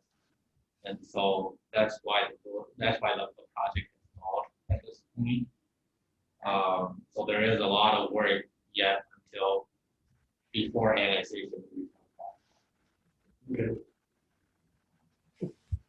Michael? All right, I just want to say that I don't like the red line portions inside this pre-annexation agreement where we're allowing the developer to bring in portions of Brewery Road and we're allowing the developer to request of the village jurisdictional transfer. Before, the board had told Bill to go and see if the town of Berry wanted to do a jurisdictional transfer, but we didn't legally grant that power. That was just to go and see and find out. This is actually changing the pre-development agreement to legally allowing this to happen in order for the annexation of this development to happen. Meaning, the previous one says that the entirety of Brewery Road has to be part of the annexation. I think that that should be kept because it clears up a lot of issues going forward. It means we're not going to annex parts of the road. It means that we have the whole road. We want to cover ourselves and make sure that we have all the land if we're planning on putting, or the developer is going to build a road on top of it. Shouldn't be contingent upon whether or not jurisdictional transfer might happen or will happen. You want these things to be bulletproof and solid. So, as I said, I do not like the portion of Brewery Road, the red, and I do not like the letter E being brought into this pre-annexation agreement at all. And with that being said, I will motion to remove the word portions from D and put back in the entirety of Brewery Road and the complete removal of letter E from this pre-annexation agreement. All right, I have a motion. Do I have a second? I'll second it. Okay, I have a motion and a second to remove the parts that have been added that are in red or changed in red. Open for discussion. Well, you just heard what I said, which is basically my argument is that we don't want to annex or allow an annexation of a portion of the road. We want to annex the whole land where the road is going to be. We shouldn't legally be putting in jurisdictional transfer. That's more just, let's see if they want to agree to that and see how that process goes, but don't put it in a legal document. Okay, now you understand the ramification of that. Yeah, of course I do. Okay, because that basically would kill the project. It makes it much more difficult. He has you would create, in my understanding why this all came in, you're creating a island which is against state statute. Because those homes do not want to be annexed into the village. Therefore, if you take the road and make it all in the village, and we already surround them, so that would make that an island which is against state statute. Okay. Yeah. Well, I just wanted to make sure everybody was aware of the ramifications of that. Not that I disagree with you. That was okay. I just wanted to make sure you understood why we went down the road we went down.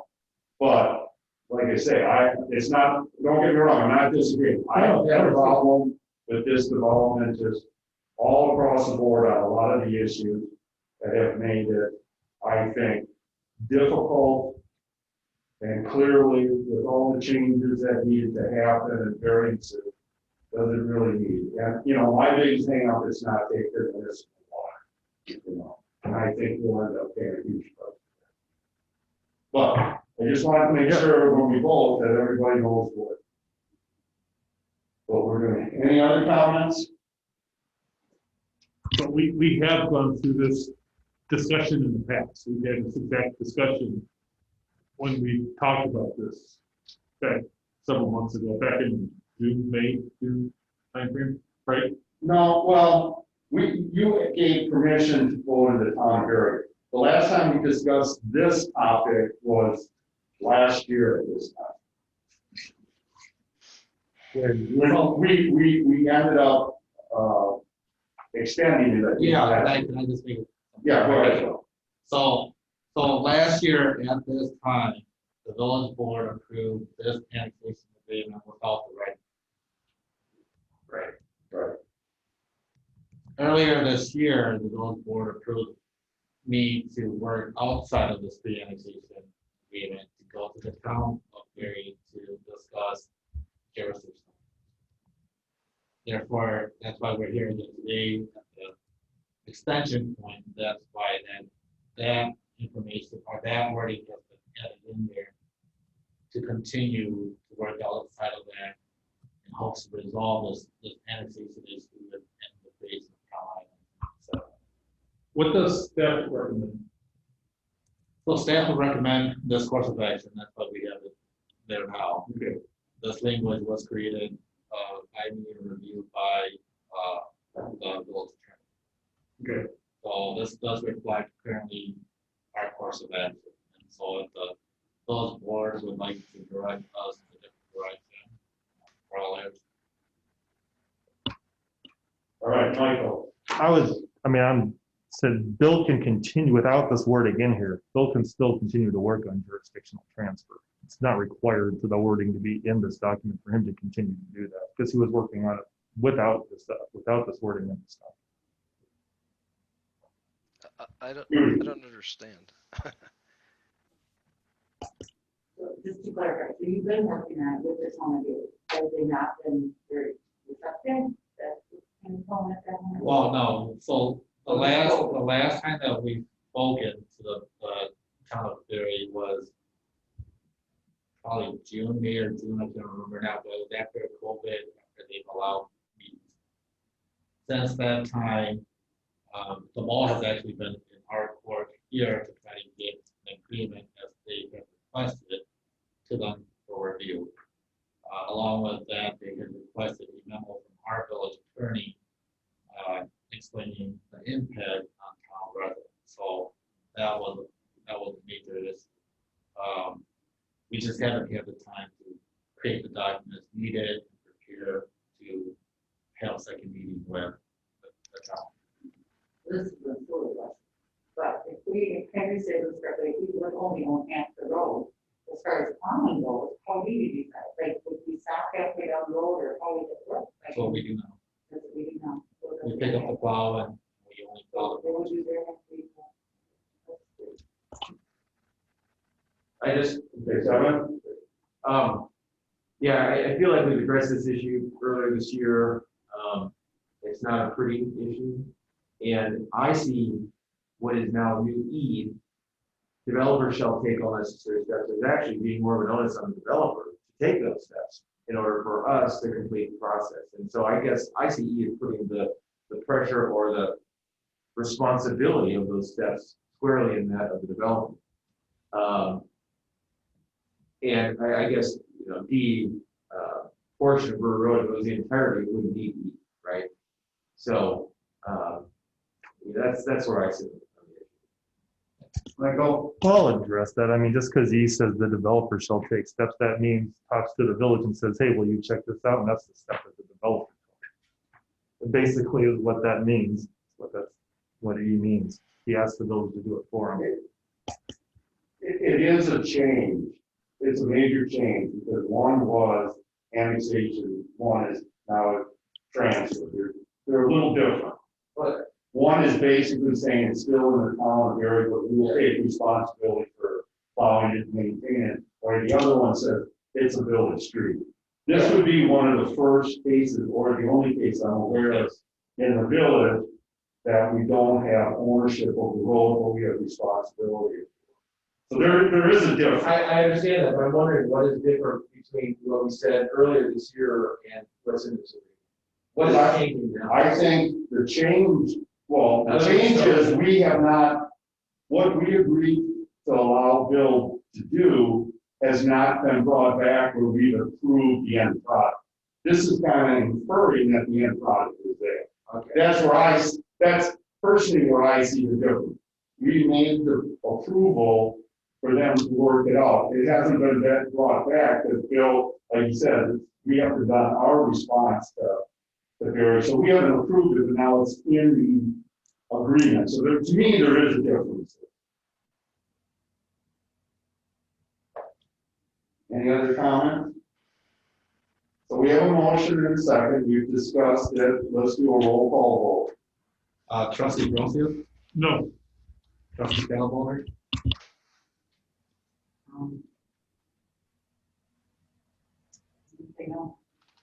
trustee Palmkowski, Yes. trustee Kuzis, Yes. President Taylor. Yes. So I want to read this back just to make sure that I'm clear. So the motion was to remove section, or in section D, the word portion, and in section E. I think It was at the entirety. yeah, just removed everything that's in red. Correct. And, right, and put the entirety back in. So going back. Yeah, yeah, Going well, I'm back, removing all change. so going back to the original. Right. Okay. Okay, now, but we gotta take another motion, Yeah. because that's not, so we have now, But I have one, when he says remove all changes, I didn't motion to remove the date changes. well, okay, I mean, I'm just making that fact, because you have date changes in there, like the years change. but that, just, hang on, that'll be the second part of it. Right, right. Okay, so right now, yeah, that changed there. So now we're at the point where this still needs to be renewed. Correct. So what we have is what was renewed last year, back on the table. So the decision is, do we want to renew this for another year? So do I have a motion for that? I'll make a motion that we renew the pre-annexation agreement for 2021. Okay, do I have a second? I'll second. All right, I have a motion to renew the annexation agreement with Sundance, and the second. Open up for discussion.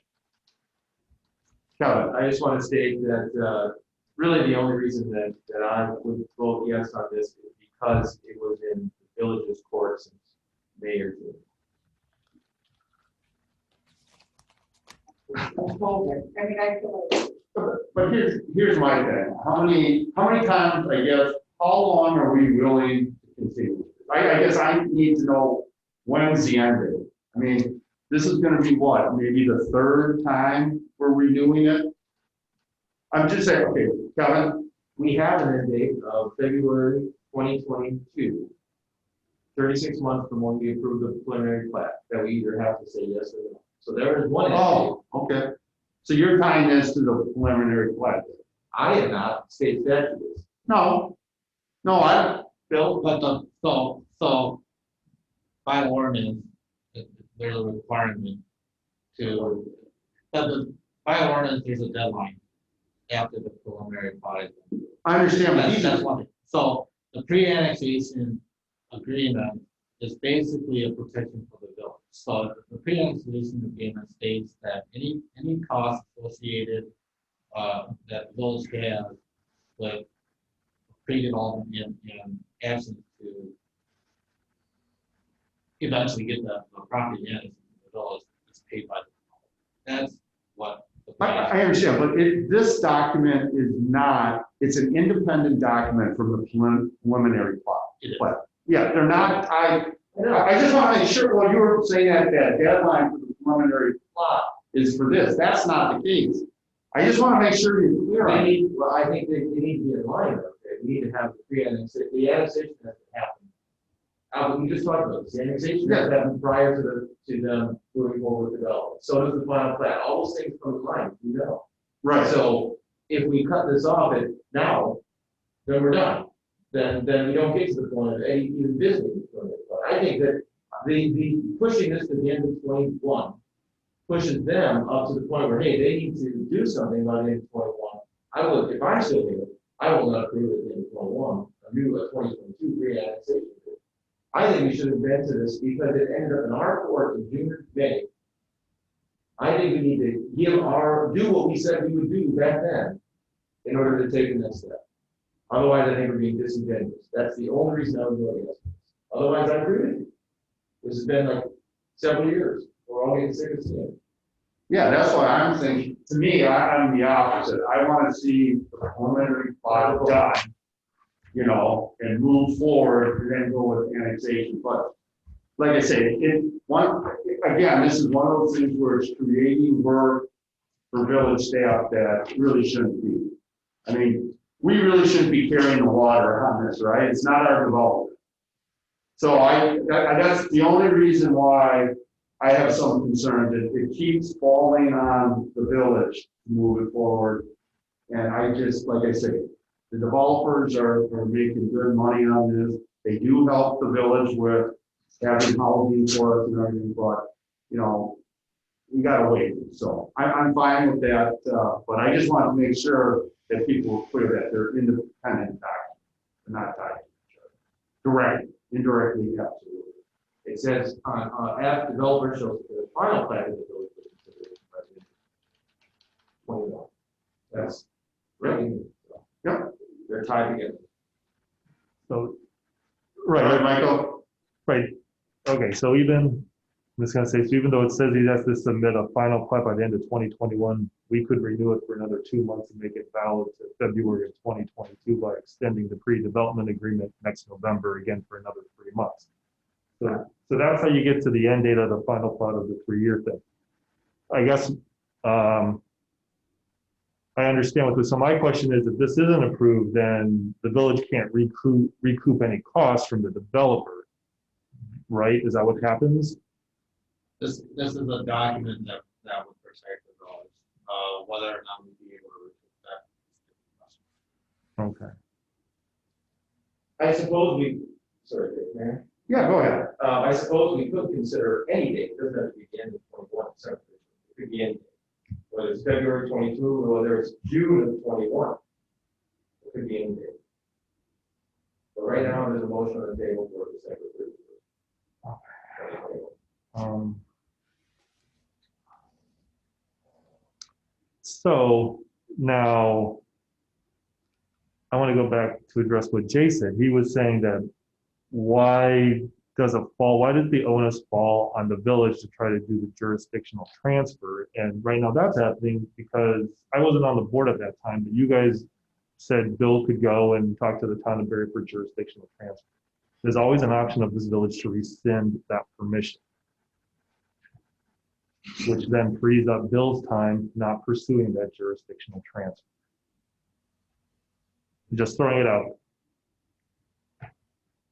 At some point, I don't think we can do it now because it's not on the agenda, but. Well, can I speak for a moment to that issue? Is that possible, or is that Yeah, inappropriate? go ahead. Okay. For the record, this is Keel. I apologize. Yes, Keel Ladopoulos, Sundance Development. I'm puzzled by the tenor here. My understanding of this situation is that and really the reason that this time was necessary, this recent renewal was necessary. The previous renewals were based on the sort of lengthy approval process that required many iterations with the village. Everyone was working in good faith on those. It was, an involved process. I don't think anyone's to blame for that. That's how the approval process works, and that's how it worked for this project. As far as this particular renewal and the language, which is the part that I'm a little bit puzzled by, but I suppose it makes sense either way. We were essentially waiting on the village not to. It wasn't a matter of them carrying forward the development. It was a matter of us paying attention to what the village wanted with respect to Brewery Road, how town islands were handled, or whether there should be a jurisdictional agreement to avoid making town islands. So as the developer, we've been, the process here has been to respond to and to understand what the village's position on the best way to deal with Brewery Road is. I understand it's an involved process, especially when you're talking about a potential agreement between a town and a village, which is a involved and somewhat lengthy process. But we don't want to go. I want to make sure I understand what the village is looking for, so that we don't end up going back and forth and then burning more time unnecessarily. We're ready to move forward with the final plat once we know what the village's, what the disposition of Brewery Road is, and that all the issues in the pre-development agreement are satisfied. So my understanding of the language change was that the language change was in response to what the village wanted from us.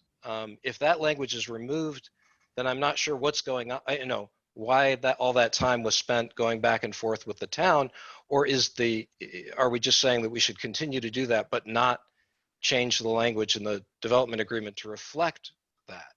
So long story short, this latest renewal and this language change was in response, my understanding, and from staff, frankly, was that this was in response to what the village was kind of leaning towards as the best solution for Brewery Road. It wasn't to do work for us, for me, the developer.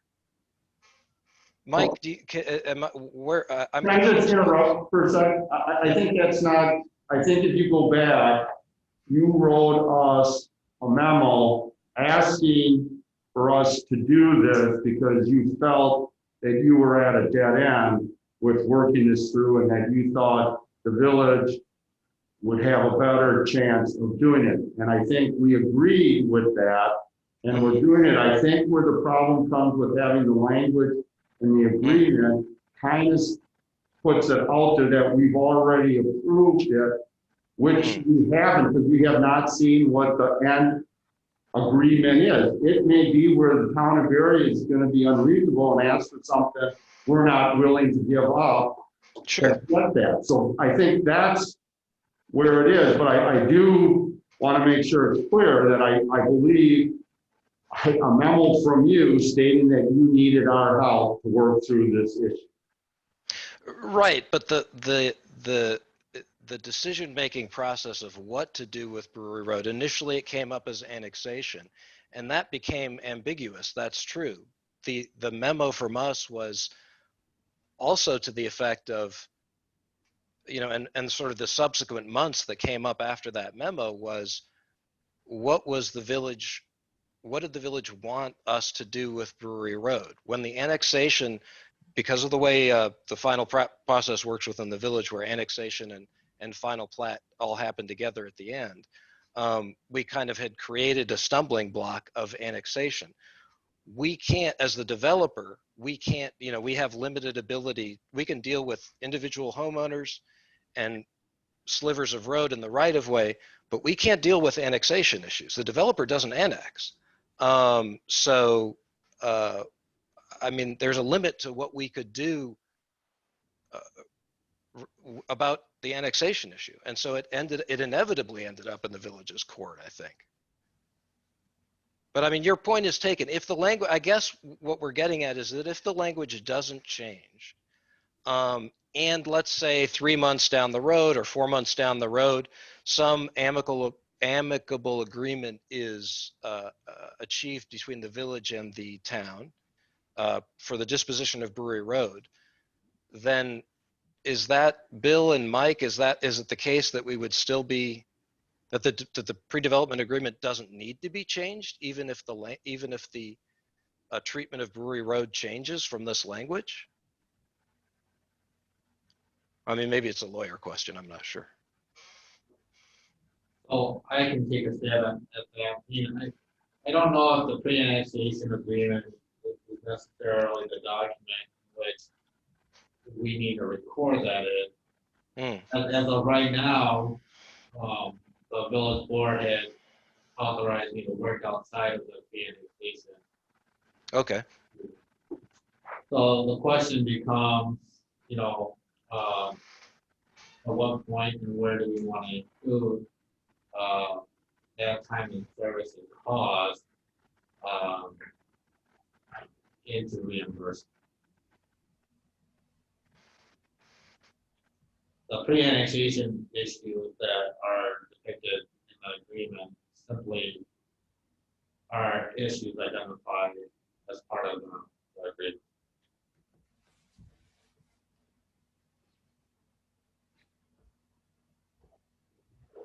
Bill, so it just appears to me that, housing costs are not going down, housing costs are going up, and I would assume the developer wants to get going on this as quickly as possible. I agree with with trustee Thuzius that this is our issue because of COVID, and we kind of put a pause on this because of that. So I'd like this to see us go forward with this for, if we go for another year, we go for another year. If we go for 12 months or 16 months, whatever, I don't care. But, I'd like to see us go forward with this so the developer can get moving forward on this subdivision.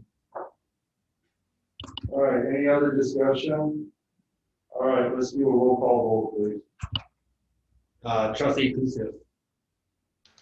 Yeah. Trustee Palmkowski. How about no? Trustee Calhoun. Yes. Yes. Trustee Brochus. Yes. President. No. Motion passes 3-2. All right, number Okay, 3. thanks, folks. Thank you.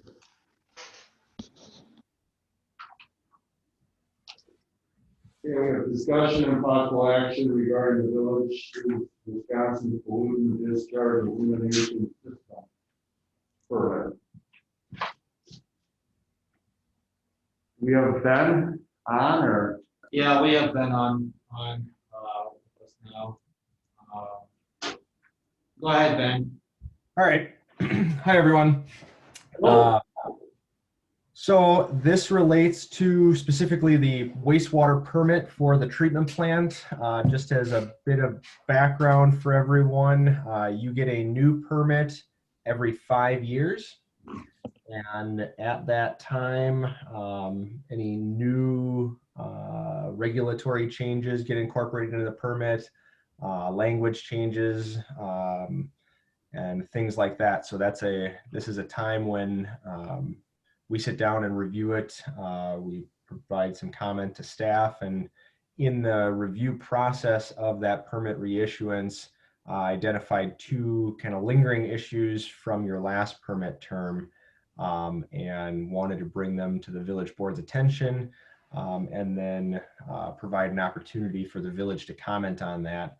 The way permit reissuance happens is after your permit expires and you have applied for a new one, the DNR comes out with a draft permit, and that draft permit is put onto a public notice for 30 days.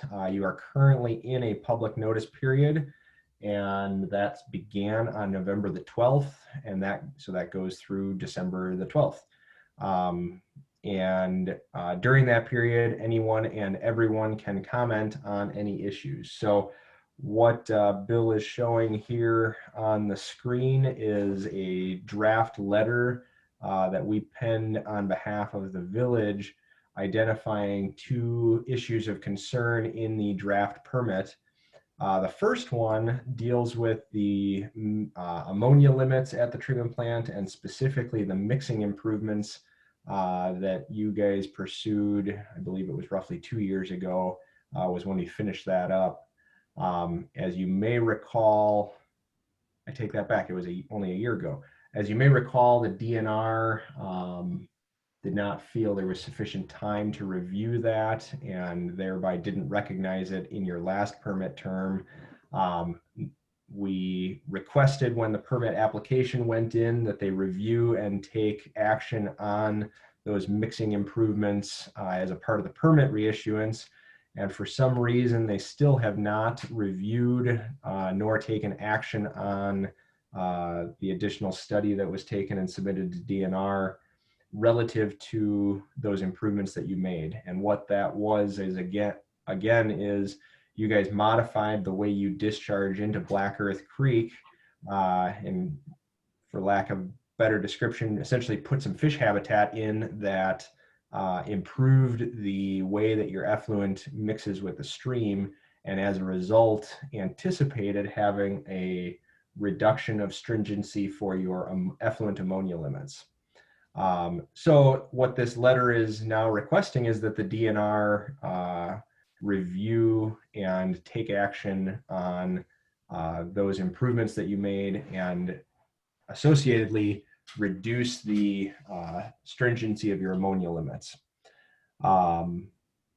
The second item that was identified as a concern is more pointing out and expressing concern at miscalculations that the DNR provided us in our effluent limits at the time of doing the water quality trading agreements and planning. So when we undertook that water quality trading endeavor over the last couple years, we had requested early on from the DNR a effluent limits request to give us a final proposed limit for the treatment plant. And at that time, they gave us a limit of 0.327 milligrams per liter. And that was based upon some stream testing that the village did in, I'm going off of memory now, I believe it was 15 and 16 or 16 and 17.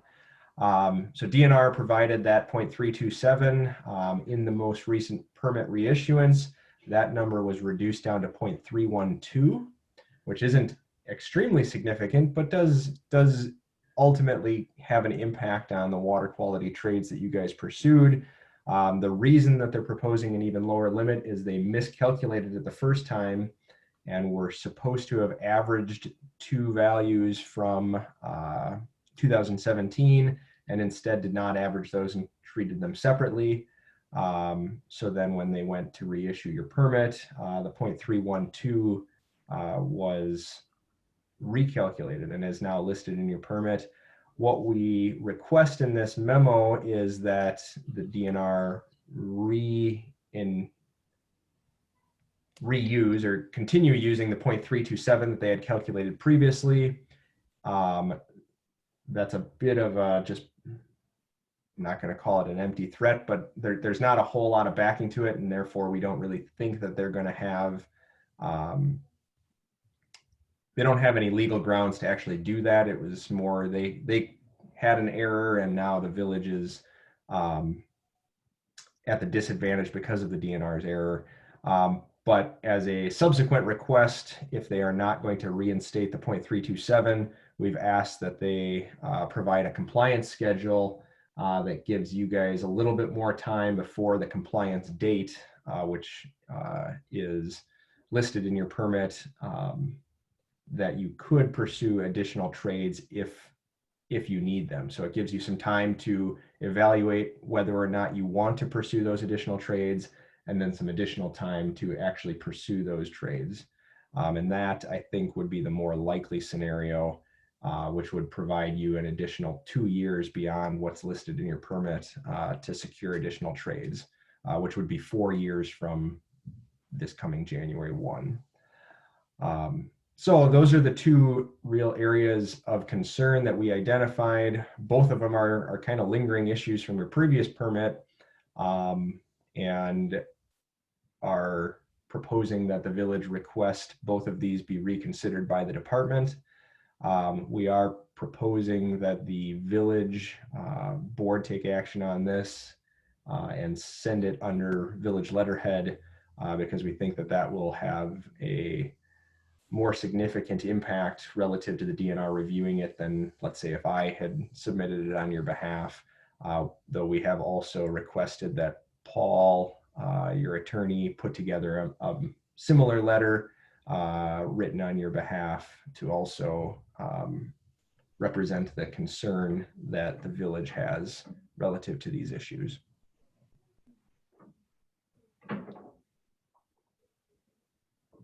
All right, any questions?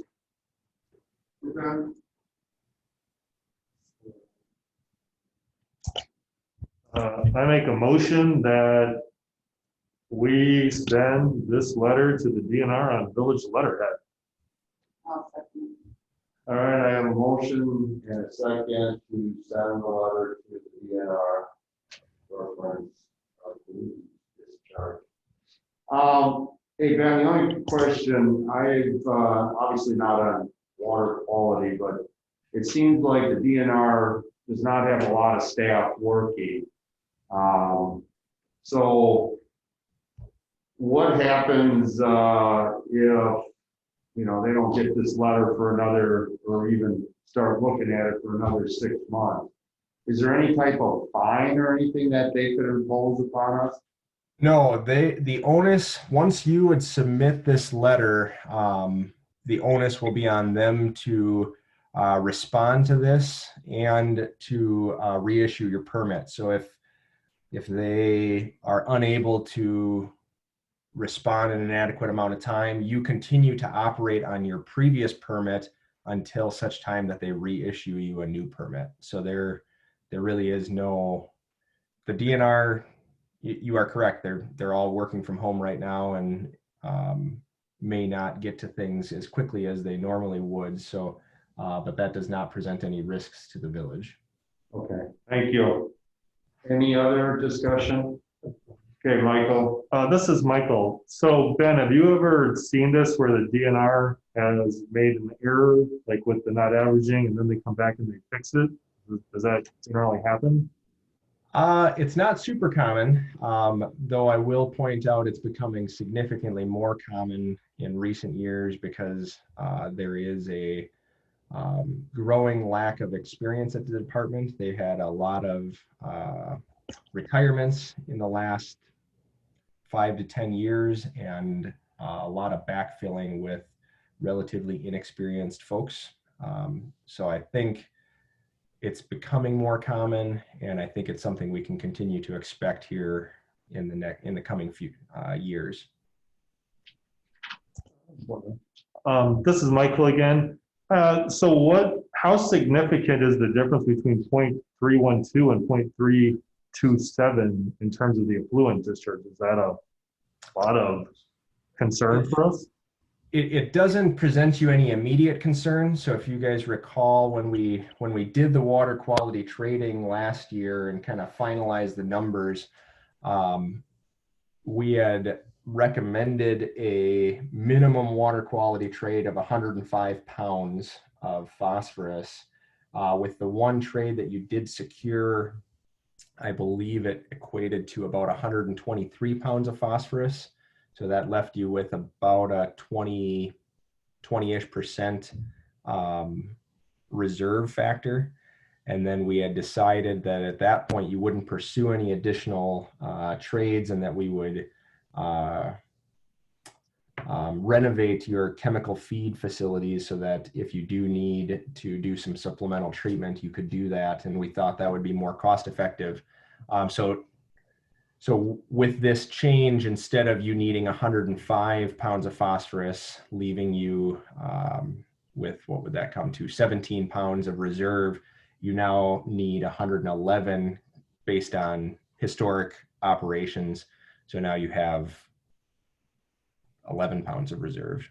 So it takes about a third of your reserve away. Anything else? All right, thank you, Ben. Appreciate you sticking around and filling us in. All right, I have a motion and a second. Done with discussion. All in favor, say aye. Aye. Opposed, same. So moved. All right, number 4. Discussion and action on the 2021 budget. Is Bobby on, or Phil, are you taking that? Yeah, Bobby is on. So just for so I know the logistics of this, are we doing each one individually or are we doing them as a whole? We would be doing each one individually and then the resolution. All right. That's all the bills board is. Okay, we will do it that way. By great tradition. All right, so we have the general fund to start with. Do I have a motion to accept the general fund? I'll make a motion to accept the 2021 general fund budget. I'll second it. All right, I have a motion and a second to approve the general fund budget for 2021. Discussion.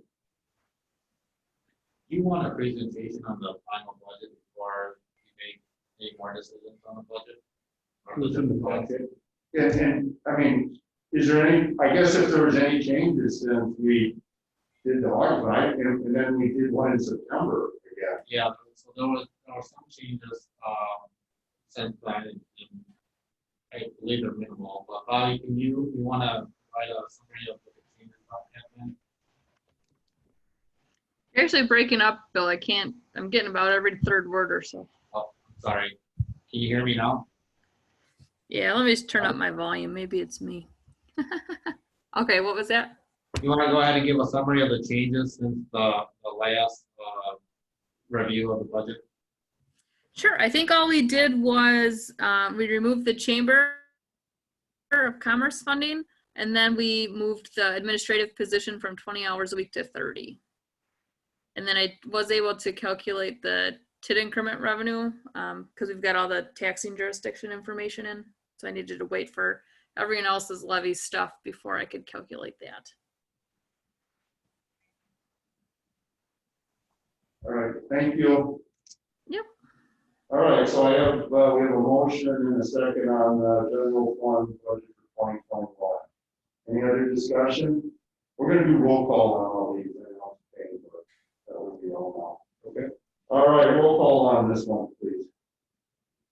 Trustee Pomakowski, Yes. trustee Kettlebaum, Yes. trustee Grossius, Yes. trustee Lucius, Yes. president Langfeld. Yes. All right, do I have a motion for approving the 2021 capital fund budget? I'll make a motion to approve the 2021 capital budget. Second. All right, I have a motion and a second to approve the capital fund budget for 2021. Discussion. All right, roll call vote, please. Trustee Kettlebaum, Yes. trustee Pomakowski, Yes. trustee Lucius, Yes. trustee Grossius, Yes. and president Langfeld. Yes. All right, can I have a motion to approve the 2021 library fund budget? I'll make the motion we approve the 2021 library fund budget. And I will second the library fund I budget. have a motion and a second for approving the 2021 library fund budget. Discussion. All right, roll call vote, please. Trustee Lucius, Yes. trustee Pomakowski, Yes. trustee Kettlebaum, Yes. trustee Grossius, Yes. president Langfeld. Yes. All right, can I have a motion to approve the 2021 debt service fund budget? I'll make a motion to approve the 2021 fund for the debt service fund. Do I have a second? Second. I have a motion and a second to approve the 2021 debt service fund budget. Discussion. Roll call vote, please. Trustee Grossius, Yes. trustee Kettlebaum, Yes. trustee Pomakowski, Yes. trustee Lucius, Yes. president Langfeld. Yes.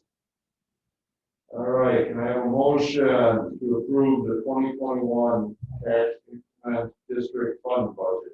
I'll make a motion we approve the tax increment district fund for 2021 budget. All right, I have a motion and a second to approve the tax increment district fund budget for 2021. Any discussion? Roll call vote, please. Trustee Pomakowski, Yes. trustee Lucius, Yes. trustee Grossius, Yes. trustee Kettlebaum. Yes. And I'm a yes also. Oh, president Langfeld. Yep. All right. Do I have a motion to approve the 2021 water utility fund budget?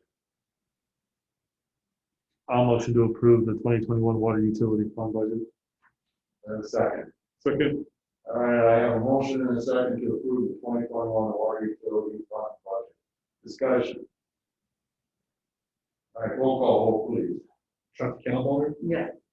trustee Pomakowski, Yes. trustee Lucius, Yes. trustee Grossius, Yes. president Langfeld. Yes. I have a motion to approve the 2021 sewer utility fund budget. I'll make a motion to approve the 2021 sewer utility fund budget. I have a second. I'll second that. All right, I have a motion and a second to approve the 2021 sewer utility fund budget. Any discussion? Roll call vote, please. Trustee Lucius, Yes. trustee Pomakowski, Yes. trustee Kettlebaum, Yes. trustee Grossius, Yes. president Langfeld. Yes. All right.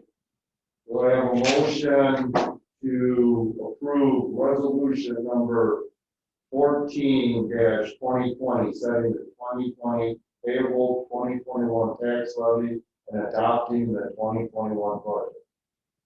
Okay, that was basically all it was.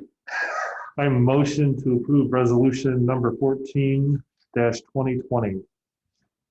All right, do I have a second? Second.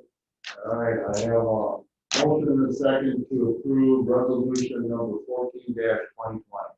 Any discussion? Bill? I'd like to thank staff and Bill and Jay Langfeld and Village Board for doing an amazing job this year. It was a tough year for the budget, and the library staff, I mean, all staff did an amazing job of keeping our numbers down to minimum, and they should really be commended for that effort. It's just an outstanding group of people. So on behalf of me, and Village Board, thank you. Yeah, I would agree. I think this was a good year where everybody worked together. Very good year. Kevin? Yeah, agreed. Wonder, do we need to change, is Bill's title change? Not yet. Okay. I think we're doing that all January 1st, right? Correct. I didn't know if we need to change it. So, Yeah. we don't have to? That's great. All right, let's do a roll call vote. Trustee Grossi. Yes. Trustee Kettlebell. Yes. Trustee Palmakowski. Yes. Trustee Lucius. Yes. President Langill. Yes. Okay, number 5, discussion and possible action regarding a finance advisory enhancement committee. We all received the proposal on that. Sorry it wasn't in the packet, but it was sent out earlier to you guys. So, do you want anything to talk about before that, or should we go to motion and then have discussion?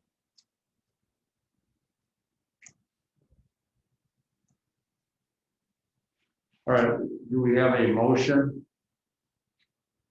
I motion to approve the Finance Advisory and Enhancement Committee.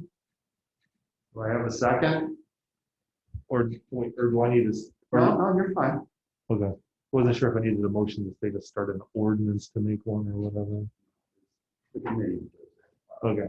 I will second it. So we're at discussion. Anybody have any questions on it, or? Okay, that's where, where they'll look into like, the group that looks at, potentially other funding sources like, wheel tax, the, transportation utility fees we can, looking at comparing more of a research and, information, getting public, comment. Like, here's an example. I've been getting a number of phone calls asking for leaf pickup. There's a number of people that don't have a way of getting the leaves to our drop off. That would be something this committee might look at to see what the cost benefits of that. If we're already paying staff to move leaves to the land, what would the cost be to, for example, to hire a company to come in 4 times, in October, November to pick up leaves. Looking at that kind of stuff, I think the other one was on there. Transportation was a big one. Yep, transportation. Looking at, is it better to lease or to buy? There was a review of sidewalk policy. Yeah. Review of the. Looking at policies. Review of the financial policies in the village was on there. Yeah, it's a appointed committee, and there would be Bobby would be staff as for the finance manager. There would be a trustee, and then 4 citizens. There would be the same format as our other committees. They would be 3-year terms, except for the first group. There would be 1 at 1 year, 1 at 2 years, and 2 at 3 years, just so you get where not everybody clears up at the same time. And there was, go ahead, Kevin. No. So you want to continue your thought? I just wanted to confirm that this was the email we got November 7th, that nothing has changed in the proposal. Seen it? Correct. Okay. Right, yeah. And so we've seen it, but has the citizen? Well, they should have. It was in my, the reason I sent it to you was because I was putting it in my newsletter. Right. So it was in my column of the newsletter. And you want this to become a full standing committee, so it'd be added to our ordinances, so we're gonna have to approve the ordinance to create this committee. Yeah. Right, Once yeah, it's written. right, yeah, not tonight. So I do have a memo pulled up here. There you go. So it's the Village of Crossley Finance Advisory and Enhancement Committee proposal. And this one is being shown on the Zoom here virtually, so I believe the public can see this also. But the purpose would be to research, review, educate, and receive community input on financial topics and issues for the village board and the community. And advisory examples include research, the pros and cons of a wheel tax and transportation utility fees. To review year 2 and through 5 of the capital improvement plan. And 3, compare tax rates and water rates with smaller communities. These aren't necessarily inclusive. Enhancement examples include review financial policies, research lease versus buy equipment, review sidewalk replacement policy, receive community input through public hearings and surveys, and research alternative financing options for projects. So the committee would be made up of a staff representative, which would be the village finance manager, an appointed trustee as chairperson, and then 4 members of the public, residents as staggered terms. And I believe, so currently projected as an office at this point. And again, this is an advisory and enhancement committee to the village board, and therefore would not have direct impact to adopting or changing the budget. So you kind of just and what kind of goes on this, as you know, that we had a finance subcommittee. We're done meeting. We've kind of done what we think we can do with the amount of time we have. So we're kind of shifting the responsibility to this committee, because quite frankly, that list there, if a committee doesn't do it, I think the board and staff have to work on it. We already have enough on our plate. Staff has enough on our plate. I've already had interest with this committee, and I think there's people out there that really want to get involved in this. I think it can be a very helpful tool for the board to do a lot of work for us on financial issues that I think will move us forward. So that was the second part of it. We're no longer have a subcommittee.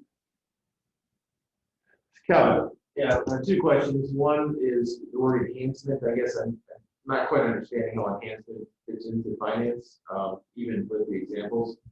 And then secondly, what are the terms are 3 years? Aren't our other terms 1 year or 2 years? No, they're 3. They're all 3 years? Well, no, police commission is 5. Okay. But all the other committees are? Except for trustees. Yeah, okay. Trustees are 1 year. Okay. Trustees are 1 year. Obviously, staff is forever.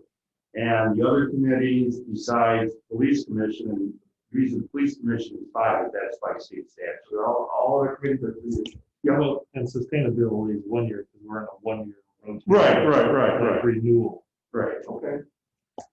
So enhancement. Okay, here's what we were trying to get. We wanted to make it clear that this committee doesn't take our responsibility of actually making decisions on budgets and looking at that.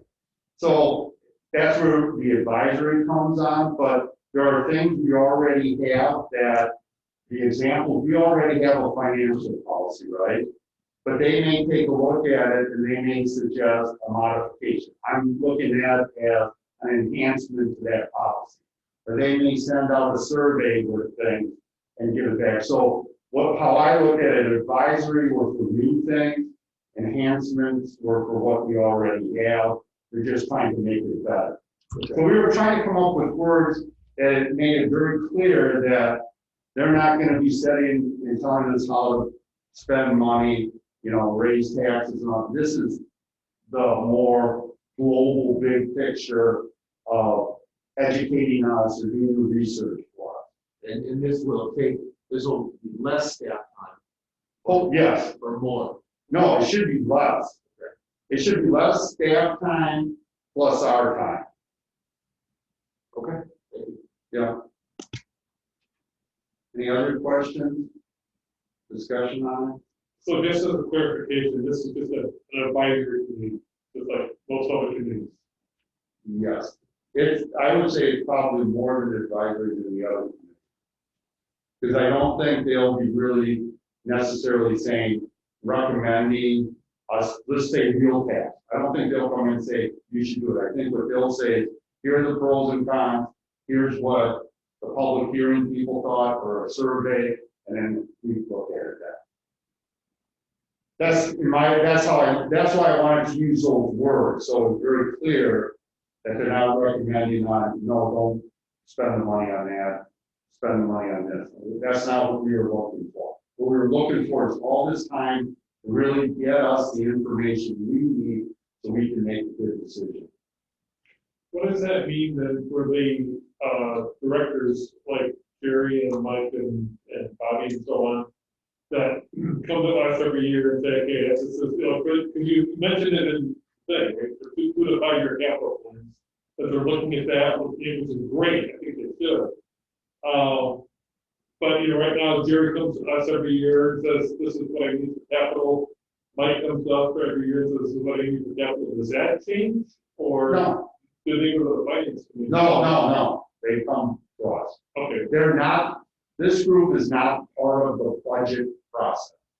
They're not working in any way in the budget process. So what's the review of the, I'm just curious. So you do that review of the 2 to 5 year capital improvement plan, which is Jerry and Mike's group. Yeah, but they look at what's been submitted. Let's say one thing would be, let's say they end up doing an annual survey.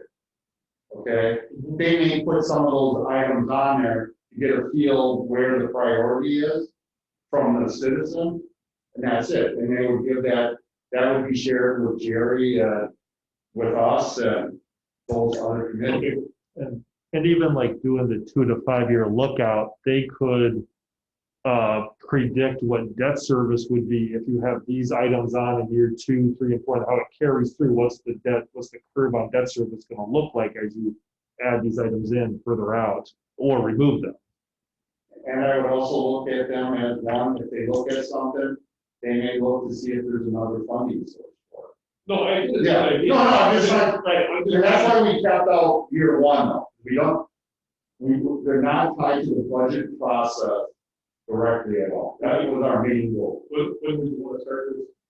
I'd like to start it in January, but to me, it would make sense to start it, early in the year or wait until April. Because what would happen is, I guess, we would appoint to the April one, and everybody would be, they'd have to be reappointed. Because I want, but that's a discussion. I'd like to get it going right away, because I think, January, February is a good time to do research. Sure. Just a point of clarification here, so I've heard it at different ways here. As an ad hoc committee or as a standing committee, knowing whether or not to prepare an ordinance for the committee for the next meeting or not. If we're looking at it. So I just wanted. Well, I guess my thought was, I like to see it as a committee, so I would like to see that next month, and then that would give me January to pick people and get them approved at the January meeting. That's how I would like to see it go down. Now, I don't know if that's a realistic timeline or not. Well, they can be ad hoc without an ordinance, so they can be ad hoc up until the point of the ordinance. Oh, then just, yeah, I guess you're right. Yeah, you could have that happen until April, and then they can do a real one, something like that. I guess that's whatever people want to do. Yeah. Yeah. Yeah, time in preparation of the ordinance for eventual adoption and whatever way you want to go on this. Well, what would you like to see? Yeah, I guess I'm real. Which one fits in your state? Yeah. Or like what month, I guess. Well, yeah, I mean, it makes sense to, if it's going to be a permanent committee, it makes sense to have them appointed in April. So it does make sense, however, to take advantage of some of the financial planning here. And you have an ad hoc. So what essentially you would do is appoint an ad hoc committee then in January, and then reappoint them as permanent members of the committee in April. And that's when we will adopt the ordinance. I'm comfortable. How tough do you think it's gonna be to put an ordinance for a new committee? Is it just like adding one line to, or one paragraph to where we have our committees in our ordinance? Well, it's amending ordinance, and then just figuring out the language that we want to define. Most of the language, I mean, the ordinance can be as specific as to every detail that you want the committee to take. So if you look at examples like the plan commission, or the board of zoning appeals, or it could be simpler, like joint review board, and just appointing members. Yeah, I would keep it general. Yeah, I would keep it very general and very simple, because let the committee look at this, let them figure out what they're going to do. You know, why we don't know where we want it to go, really. I mean, these are just ideas, right? Oh, yeah, these are, I would say this is the jumping point, but like I say, I couldn't answer. I know I have been, like the lease pickup, that would be a new one I'd add. Yeah, What the cost benefit of contracting that out versus our staff doing it in the land space that it takes out and stuff. I don't know. I can't answer when people ask me that. And keeping it simpler, I imagine, will make it less expensive to add in. Well, I have what I mean. I just was concerned about the scheduling timeline and preparing that material. But it sounds like I know what I need. Well, let's, So we have so when we did the motion, I guess, I forgot what the motion actually read. It was simply to approve finance advisory committee. Okay, and we were just saying it's gonna be ad hoc, right? So, yeah. Okay. All right, any other discussion? Does everybody understand the motion? I gotta make sure we're. We need to say ad hoc. No, I just, because we're leaving it pretty general, so. Yeah. Okay. All right, all in favor, say aye. Aye. All opposed, same. All right. Now we'll go to 6, discussion and possible action regarding an ordinance to repeal and recreate section 84.161 of the village code of ordinances regarding conditional use permit procedure. Now, if I just can't remember if we actually approved it before, but with clarification, or we didn't approve it until we got the clarification. We did not approve this ordinance until we received clarification. The question of whether or not the village board would delegate its authority in approving these type of permits to the planning commission. And it did touch base with our village planner and our village attorney, and it is of their opinion and suggestion that the authority is delegated to the planning commission. We do still have Mike Slavin here with us, and he's ready to answer any questions if the board should have any. I'll leave it at that. All right, Mike, you want to give your opinion on this and the reason why? Yes, very briefly, the state legislature preempted local authority over conditional use requirements. So this rewrite was required to bring our procedures in line with state requirements. Okay, Bill? So, Mike, don't we as a local entity have a voice in that, or not really? I mean, you would think we would.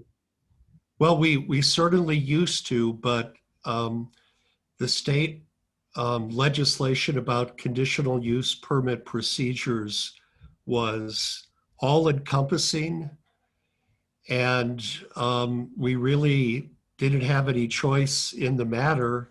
And the Plan Commission will have to follow these guidelines. The most important of which are that anybody giving testimony has to be sworn in as a legal witness, and that any decisions made regarding approval or denial have to only be based on facts and cannot be based on opinions. So that's, quite a change from the way that we've done things in Cross Plains, or that they've been done in any other city or village in the state. It was sweeping legislation, and Bill, they've taken all of our discretion in terms of how we word this ordinance away from us. But now we still have control on the use of it. We still have the guidelines of it. It's just that it's kind of like the zoning appeals review board. They make the decision, kind of like a court. We don't have a say. Whatever they say, decide. Police commission is another example. But we can set in the use of conditional use. The plan commission decides if they need it or what the conditions are. Well, my understanding is that the resident comes in and says they want a conditional use permit, and then it's up to us to say why they can't. Is that correct, Mike? Bill, I think that is an excellent way to describe the overall impact of the new rules. Right, but I guess my point is, depending on how we write it, that citizen may or may not need to come in to ask for it. That's where I think our control is. That's a zoning issue, isn't it? Well, I think we have control on the situations where a conditional use permit is needed. That's correct. So you can write situations for uses that are allowed by conditional use. It's when you have those uses allowed by conditional use that then it applies under this rule. So if it's labeled, say for example,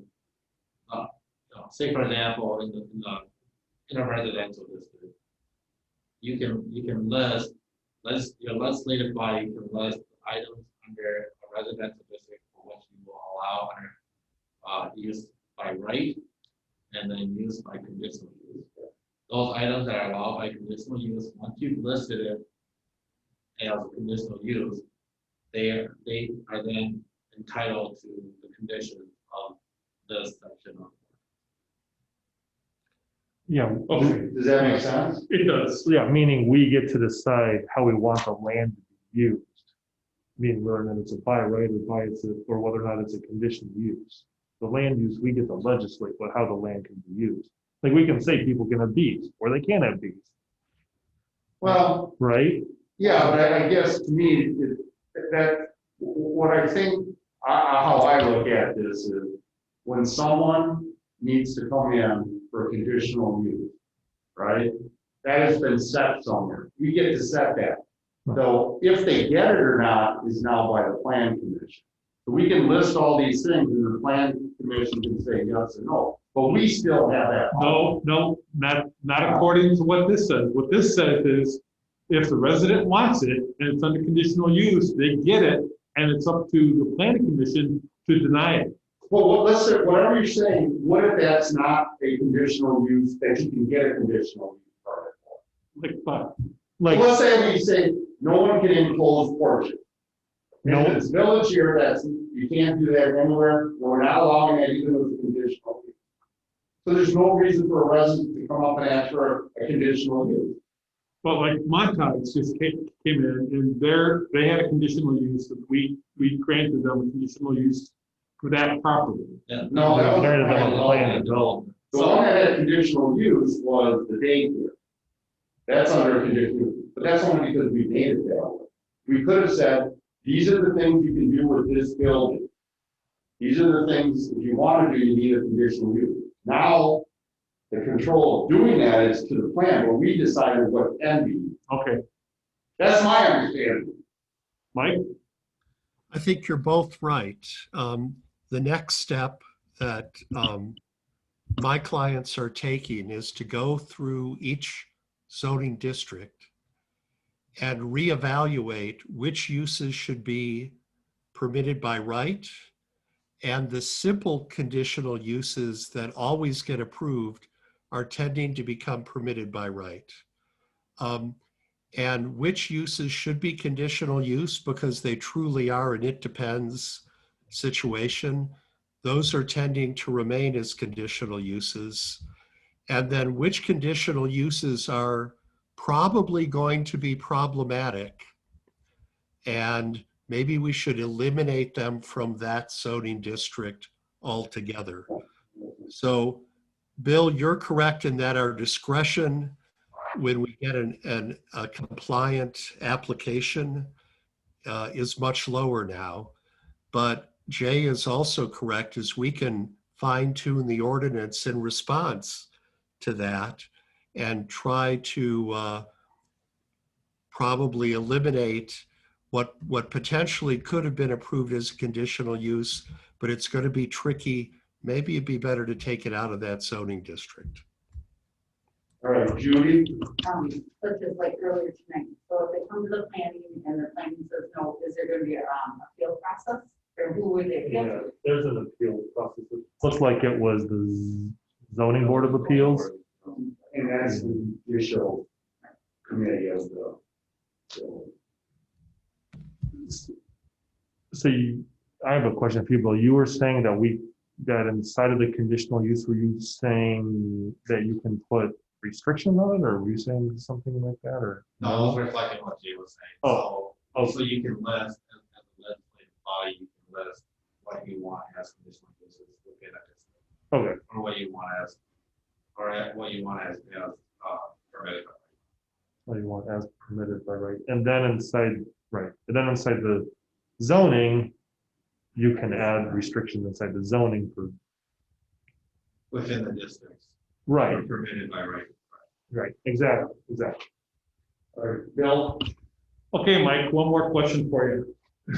So you know when we do our taxes in the middle of the year and we have a board of review, and the board of review is, you have to have someone trained on basically how to conduct court for this board of review. They have to have a leader of the board of review and so on and so forth, right? Is that the same type of thing that's going to happen with this planning committee, where they need to get trained on how to run that if you have to have a sworn testimony? Does that make sense? Yeah, I think the way I would describe the state law is it requires a much more formal process. And the Plan Commission is the final decider. In some communities, it's the village board. However, the new law makes clear that you have the ability to appeal to the Zoning Board of Appeals. So I think there's going to be a lot more responsibility to make sure applications are complete, to make sure the Plan Commission makes findings of fact. A number of my clients are so concerned. The hearing will be 1 month and the findings of fact and final decision will be voted in the subsequent meeting. So, we've got some choices to make here. Here we didn't require that, but it's gonna be a much less informal kind of process going forward. But is there formal training for the planning committee to be able to do a formal hearing, or because they're not going to know how to do it? Yeah, I think Bill, that's something maybe to talk to Paul and I about at a upcoming staff meeting. Cool, thank you. Yeah, there's always additional training that we can get for planning commission members and those board members on these type of topics. As far as required training, like the border review, I don't believe that there's such a thing for the. Okay. It's usually on the state works, they have something and expect you to cover all the costs of the training. Yeah, I see that. All right, I have a motion and a second on this. We actually. Oh, we do a motion, okay. Do I have a motion? So moved. All right, do I have a second? That's all right. No second. All right, so I have a motion and a second to pass the change in the ordinance regarding an ordinance to repeal and recreate section 84.161 of the Village Code of Ordinance regarding conditional use permit procedure. All right, any other discussion? Roll call vote, please. Trustee Palmkowski, Yes. trustee Kellwater, Yes. trustee Brochus, Yes. trustee Lucius, Yeah. president Langford. Yes. All right, number 7. Discussion and possible action regarding an ordinance to repeal and recreate certain sections of chapter 84 regarding small solar energy systems. Do I have a motion? I'll make the motion to approve the ordinance to repeal and recreate certain sections of chapter 84 regarding small solar energy systems. Second. All right, I have a motion and a second to repeal and recreate certain sections of chapter 84 regarding small solar energy system. This goes back, we've talked about this numerous times, so go ahead, Bill, if you want to shoot something on. Yeah, so I think the conversation regarding this change in ordinance actually started around this time last year when we had a number of permit applications come in for rooftop solar. And so the idea here, and as advised by the sustainability committee, was to some way streamline the permitting process for what essentially results as residential solar or small solar energy systems. We reached out to the smart communities, which is the leading national group of municipals that put together some of the zoning ordinances that are solar friendly. And as a result, you see here the draft ordinance proposes to remove small solar energy systems from what is a conditional use permit process to an accessory use permit, land use permit, and permitted by law. So throughout this ordinance, we sculpt parameters for which to allow solar systems as accessory structures. I'll leave it at that and answer any questions in regards to particulars. I think this is real important considering the last ordinance that we just passed. Yeah, it's very much. Yeah. All right, any other discussion? Hi, Michael? Well, one quick thing is in here on page 73, section 3.6. You just copied the village shall consider the provisions in state statute as amended, and this says, in the evaluation of such requests. I believe that in evaluations of such requests should be removed, because the line that used to be above was, it was saying when people apply for a conditional use permit, it was saying in the evaluation of a request for a conditional use permit is what that was referring to, and you remove that sentence. Is what I'm, like it doesn't need to be there. It isn't reference, it's referencing what the sentence was before. If you went back and looked at the old one. You kind of get what I'm saying though? Yeah. I think that in the evaluation of such requests can be removed. Also, I did have one other thing. This was something that I brought up at the sustainability committee, which I just want us to consider. And when here in section 2 sub 2, where it talks about for a roof mounted system installed on a flat roof, it says the highest point of the system shall be permitted to exceed the district's height limit by up to 15 feet above the rooftop to which it is attached. Means right now, under the old ordinance with solar, the solar unit couldn't exceed the height limit of the building. So if you read further down inside the SolSmart documentation, it says to not limit, because we're trying not to limit solar on buildings, it provides two options. One is a 6 foot above a flat roof, allowing them to mount things above there should the building be at the height limit. And the less restrictive one is the 15 feet above the flat roof. When I was doing some research for putting solar on the library, I was contacting a lot of people who worked in the industry, and I was asking them this question: if anyone putting solar on the flat roof, if they would ever get anywhere near 15 feet. And they said, if you did something like that, the thing would be ripped off the roof by a wind very quickly. I specifically asked one guy, I said, is 6 feet enough? He said, our units barely get above 1.5 feet from the roof. They're very flat, so that wind doesn't rip them off.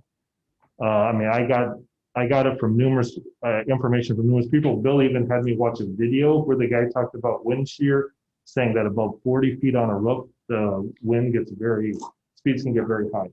Basically what I'm saying is that by allowing this on a building that is at max height of say 35 feet, we would be allowing someone to construct a solar system that puts an extra 15 feet on the top of that building, legally, by right.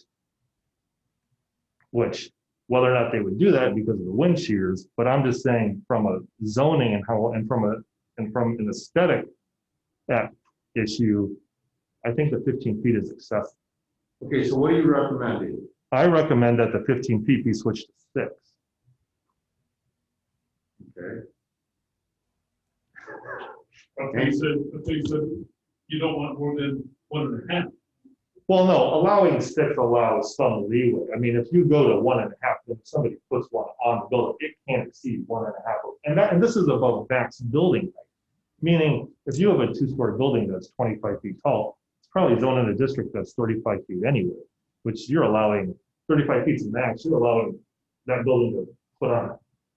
It can go up to 50 feet tall. It's above max height of the building. I agree, but if you're talking about wind and wind shear, why wouldn't you want to limit that down to a lower profile?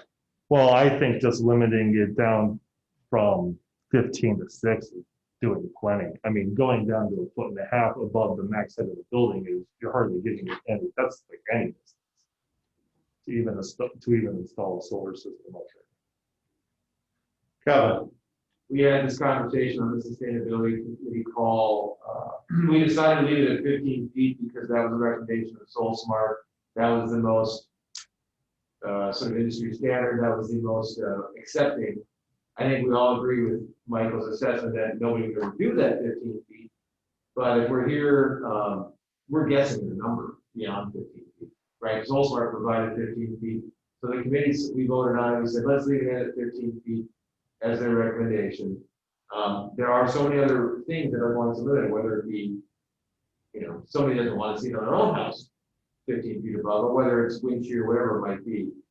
So we looked at 15 feet, and I would recommend that we leave it here again at 15 feet and let the experts that put it at 1.5 feet for wind shear make a decision on what's best, and not let us limit that, especially if we're going to have to go through the conditional use permit if somebody wants to get 6.5 feet above their house. You know, I guess I'll honestly, I kind of agree with you on the technical stuff. I have absolutely no engineering on solar, but I guess what I'm looking at is if there's my neighbor has a flat roof house or even a business, do we really want solar panels 15 feet above that? Right, that's what I was I saying. guess I'm more looking at not anything on the technical, it's just more of the shed view look of it. Exactly, and that's what I was making a point and corroborating with when speaking to people. No one would even go to 15 feet at all on an engineering side. So with that being said, I motion to move the district's height limit to 15 feet inside of that Oh, section. we have a motion already, didn't we? Yeah. I can make a. You can have a motion to the motion. That's true. I was making a sub motion to. Okay. I would like, or whatever, I would like to make a secondary motion to change the 15 feet to 6 feet above the rooftop on a flat roof inside section 2.2. All right, do I have a second? All right, so I have a motion and a second to change the wording in 2.2 from 15 to 6 feet. Any other discussion? So I'm confused that you've got two people on a sustainability committee that aren't agreeing at 6 or 15 feet. Well, because I think they're two different issues. For the sustainability, the sustainability committee did recommend this ordinance as written. Right. So you're asking why there is two different, and if you go down and read this whole smart document, it actually says you can pass this at 15 feet above if you want a more permissive ordinance for solar on top of a flat roof, or you can use a more restrictive and set it at 6 feet above the roof. It was just whichever one was chosen. Sustainability decided to go 15 feet for reasons being allow the engineers to figure it out. Also, sustainability, one of the things was we aren't into doing zoning codes. That's for the village board and the planning commission to decide whether or not they want solar panels 15 feet above for how an aesthetic on a building will look, et cetera, et cetera. Sustainability didn't want to consider that issue. They just wanted the less restrictive one to allow more panels, whereas and then with me going out and doing the research, I was like 6 feet was from everyone I talked to, 6 feet way more than enough. So on top of a roof. So you're talking for Mike, you're not, as a village board, you're not talking for the chairman of the sustainability committee. Because as a chairman, I would think you would support the sustainability committee's proposal, which is this. Well, I'm not the. I think if we report it, like, he would say that this is what supported it. You certainly can have a different view. Well, I'm just saying. Yeah, Melissa Gavin's the chair. I'm just the village representation on that committee. Oh, okay. Apology. No, it's okay. It's a lot of, yeah. It's just confusing. No, so, right, so I know I'm on the committee, but what they said was that, but I, as being a board member, think that 6 feet is plenty on top of a. Did the planning commission see this? They did. And what did they say? They recommended ordinance, the draft ordinance. At 15. They didn't, I don't think they discussed the 15. Okay, well, I think, yeah, I don't think we did. I know, but I just want to make that public. The planning commission did not say 15 feet. We didn't have it. No.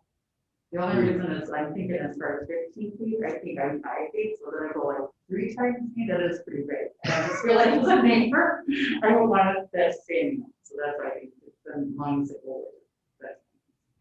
And yeah, and that, yeah. All right, any other discussion? Otherwise, we're gonna take a roll call vote. On the first one, which is to change it from 15 to 6. Or 6, yeah, no, 15 to 6. All right. Ready? Yep. Trustee Grossius. No. Trustee Kettlewell. Yeah. Trustee Pomakowski. Yes. Trustee Lucia. No. President Langfeld. Yes. All right, now we're back to the original motion, but now the 6 foot is in there versus the 50. Right. That automatically changes. Is there any other discussion on the rest of this ordinance? I just had one other question. It just says the solar systems are exempt from any and all screening, and we didn't really talk about that, but the sustainability, and I was trying to find it in the zoning code, the screening. Could you just explain, like, what screening is in our zoning code? Like, just as a clarification, just as a question. Yeah, I think we slightly addressed that actually better than I can. Mike? Right, it's typical for us to require that a roof parapet or the slope of a roof fully screen any rooftop equipment. So for example, HVAC equipment on the top of an apartment building, we require to be screened either by the sloped roof or by a parapet. And we wanted to make sure that, you know, with solar, that kind of screening often makes the panels not work. And so we wanted to, you know, just clarify that particular issue. Is there also, because this ordinance considers ground-mounted solar, is screening required for ground-mounted solar, or would there be, or is there anything like that? What we did was in section 2.2, right on this page, we prohibit ground-mounted solar in the front yard if it's a residential district. Right.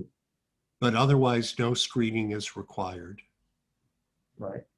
So just as an aside, because I couldn't figure it out, if that wasn't in there, would somebody need screening like in their backyard? No, only if it was required in this section would there need to be screening. It would be considered an accessory structure like a lawn shed or a clothesline. Okay. Okay. Thank you. Those are my questions. I was having a hard time figuring out what that meant. Thanks, Mike. All right, anything else? Roll call vote, please. Trustee Lucius? Yes. Trustee Pomakowski? Yes. Trustee Kevin? Yes. Trustee Grossius? Yes. President Lee? Yes. All right. Number 8, discussion regarding rescheduling of December regular village board meeting. I guess I'm throwing out there, if we're meeting on the 8th, right, it sounds like we are, why don't just make that the regular board meeting and be done with it for December? Well, we can. Does that work for you, Bill? I would love that. Oh, I mean, too. Yes. For me. That is a Tuesday. So, but it definitely makes sense. I think the other 2 board members that are not here, they confirmed that date.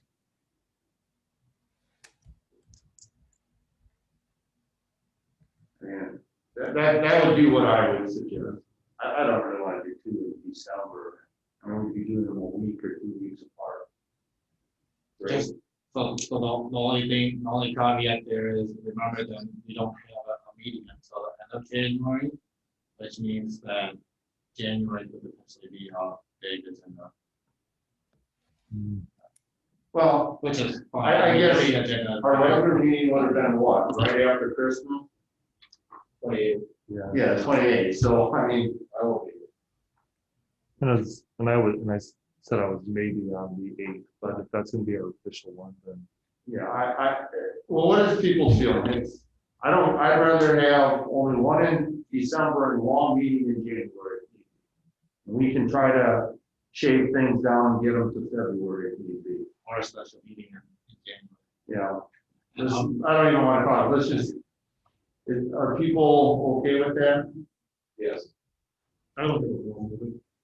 I was a maybe, but it sounds like if they're good, you have a forum. but I'm gonna have to do it online. I'm not gonna be able to be present here Okay. because I have a medical procedure done on the 11th or 12th, and I get COVID screened, so I got a quarantine in place for a week. Okay. But Is that okay if we're missing two? no, I'll be here. I'll just be on the big screen. Does that count? Yeah. Yeah, We did it. The attorney, it's interesting. Well, and even if that's the case, I could maybe even remote in. All right. We'll have, we need to, I think we still need to have at least a quorum here. We need to have 4 here. I'll be here. For the 8th? I'll be here. For the 8th, we will be, and I will be too. Because that's just kind of how they're doing it. Don't ask me the legal things, I'm not an attorney, but that's what Paul has kind of told us, that we can have people come in, but we should have 4 here. okay, the 8th it is. 8th it is, Well, and 6 o'clock, right? Right. 6 and 7. Well, but hopefully Lori or Sarah can make it, because there's only gonna be 1, 2, 3 here, for sure. Bill said they both committed to the game. Oh, they did? Okay. All right, we got that taken care of. Any future agenda items?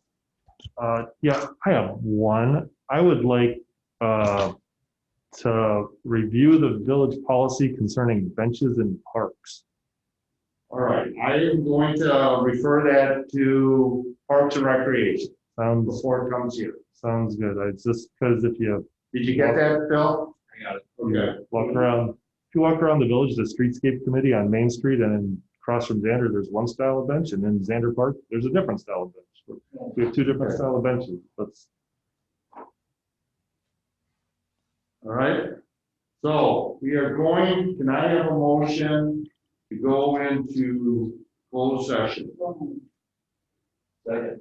All right, any discussion? Roll call vote, please. Trustee Lucius. Yeah. Trustee Palmkowski, Yes. trustee Calhoun. Yes. Trustee Lucius, Yes. President Langfeld. Yes. All right, can we just close the door?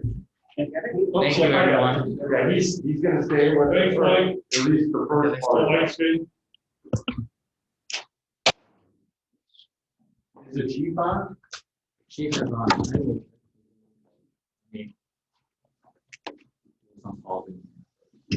Yeah, well.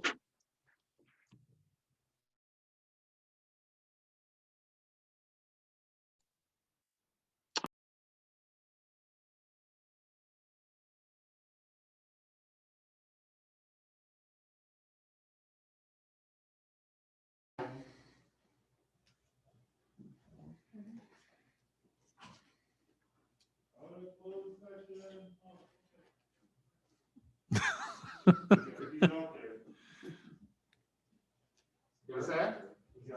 Oh, then you can come back in, absolutely. Yeah, I'm saying that actually somebody came in. Yeah, hey, that's all right. You kinda scared me. I was like, whoa, okay. I was like, whoa. But then we opened that door and you made that announcement. Yeah, I did it. I was like, we always said go out there and say that. All right. So. There you go. So let's, motion? So I'll make a motion that we modify our officers already contract to allow him a 6-month extension to live to live outside the 30-minute response time into the village. I'll second that. All right, I have a motion and a second. Any discussion? Roll call vote, please. Trustee Brosius, Yes. trustee Kettleboulder, Yes. trustee Palmkowski, Yes. trustee Lucius, Yes. President Langfeld. Yes. Motion carried. Second. Oh, we got a motion to adjourn in a second? Yeah. All right, all in favor, say aye. Aye. All right.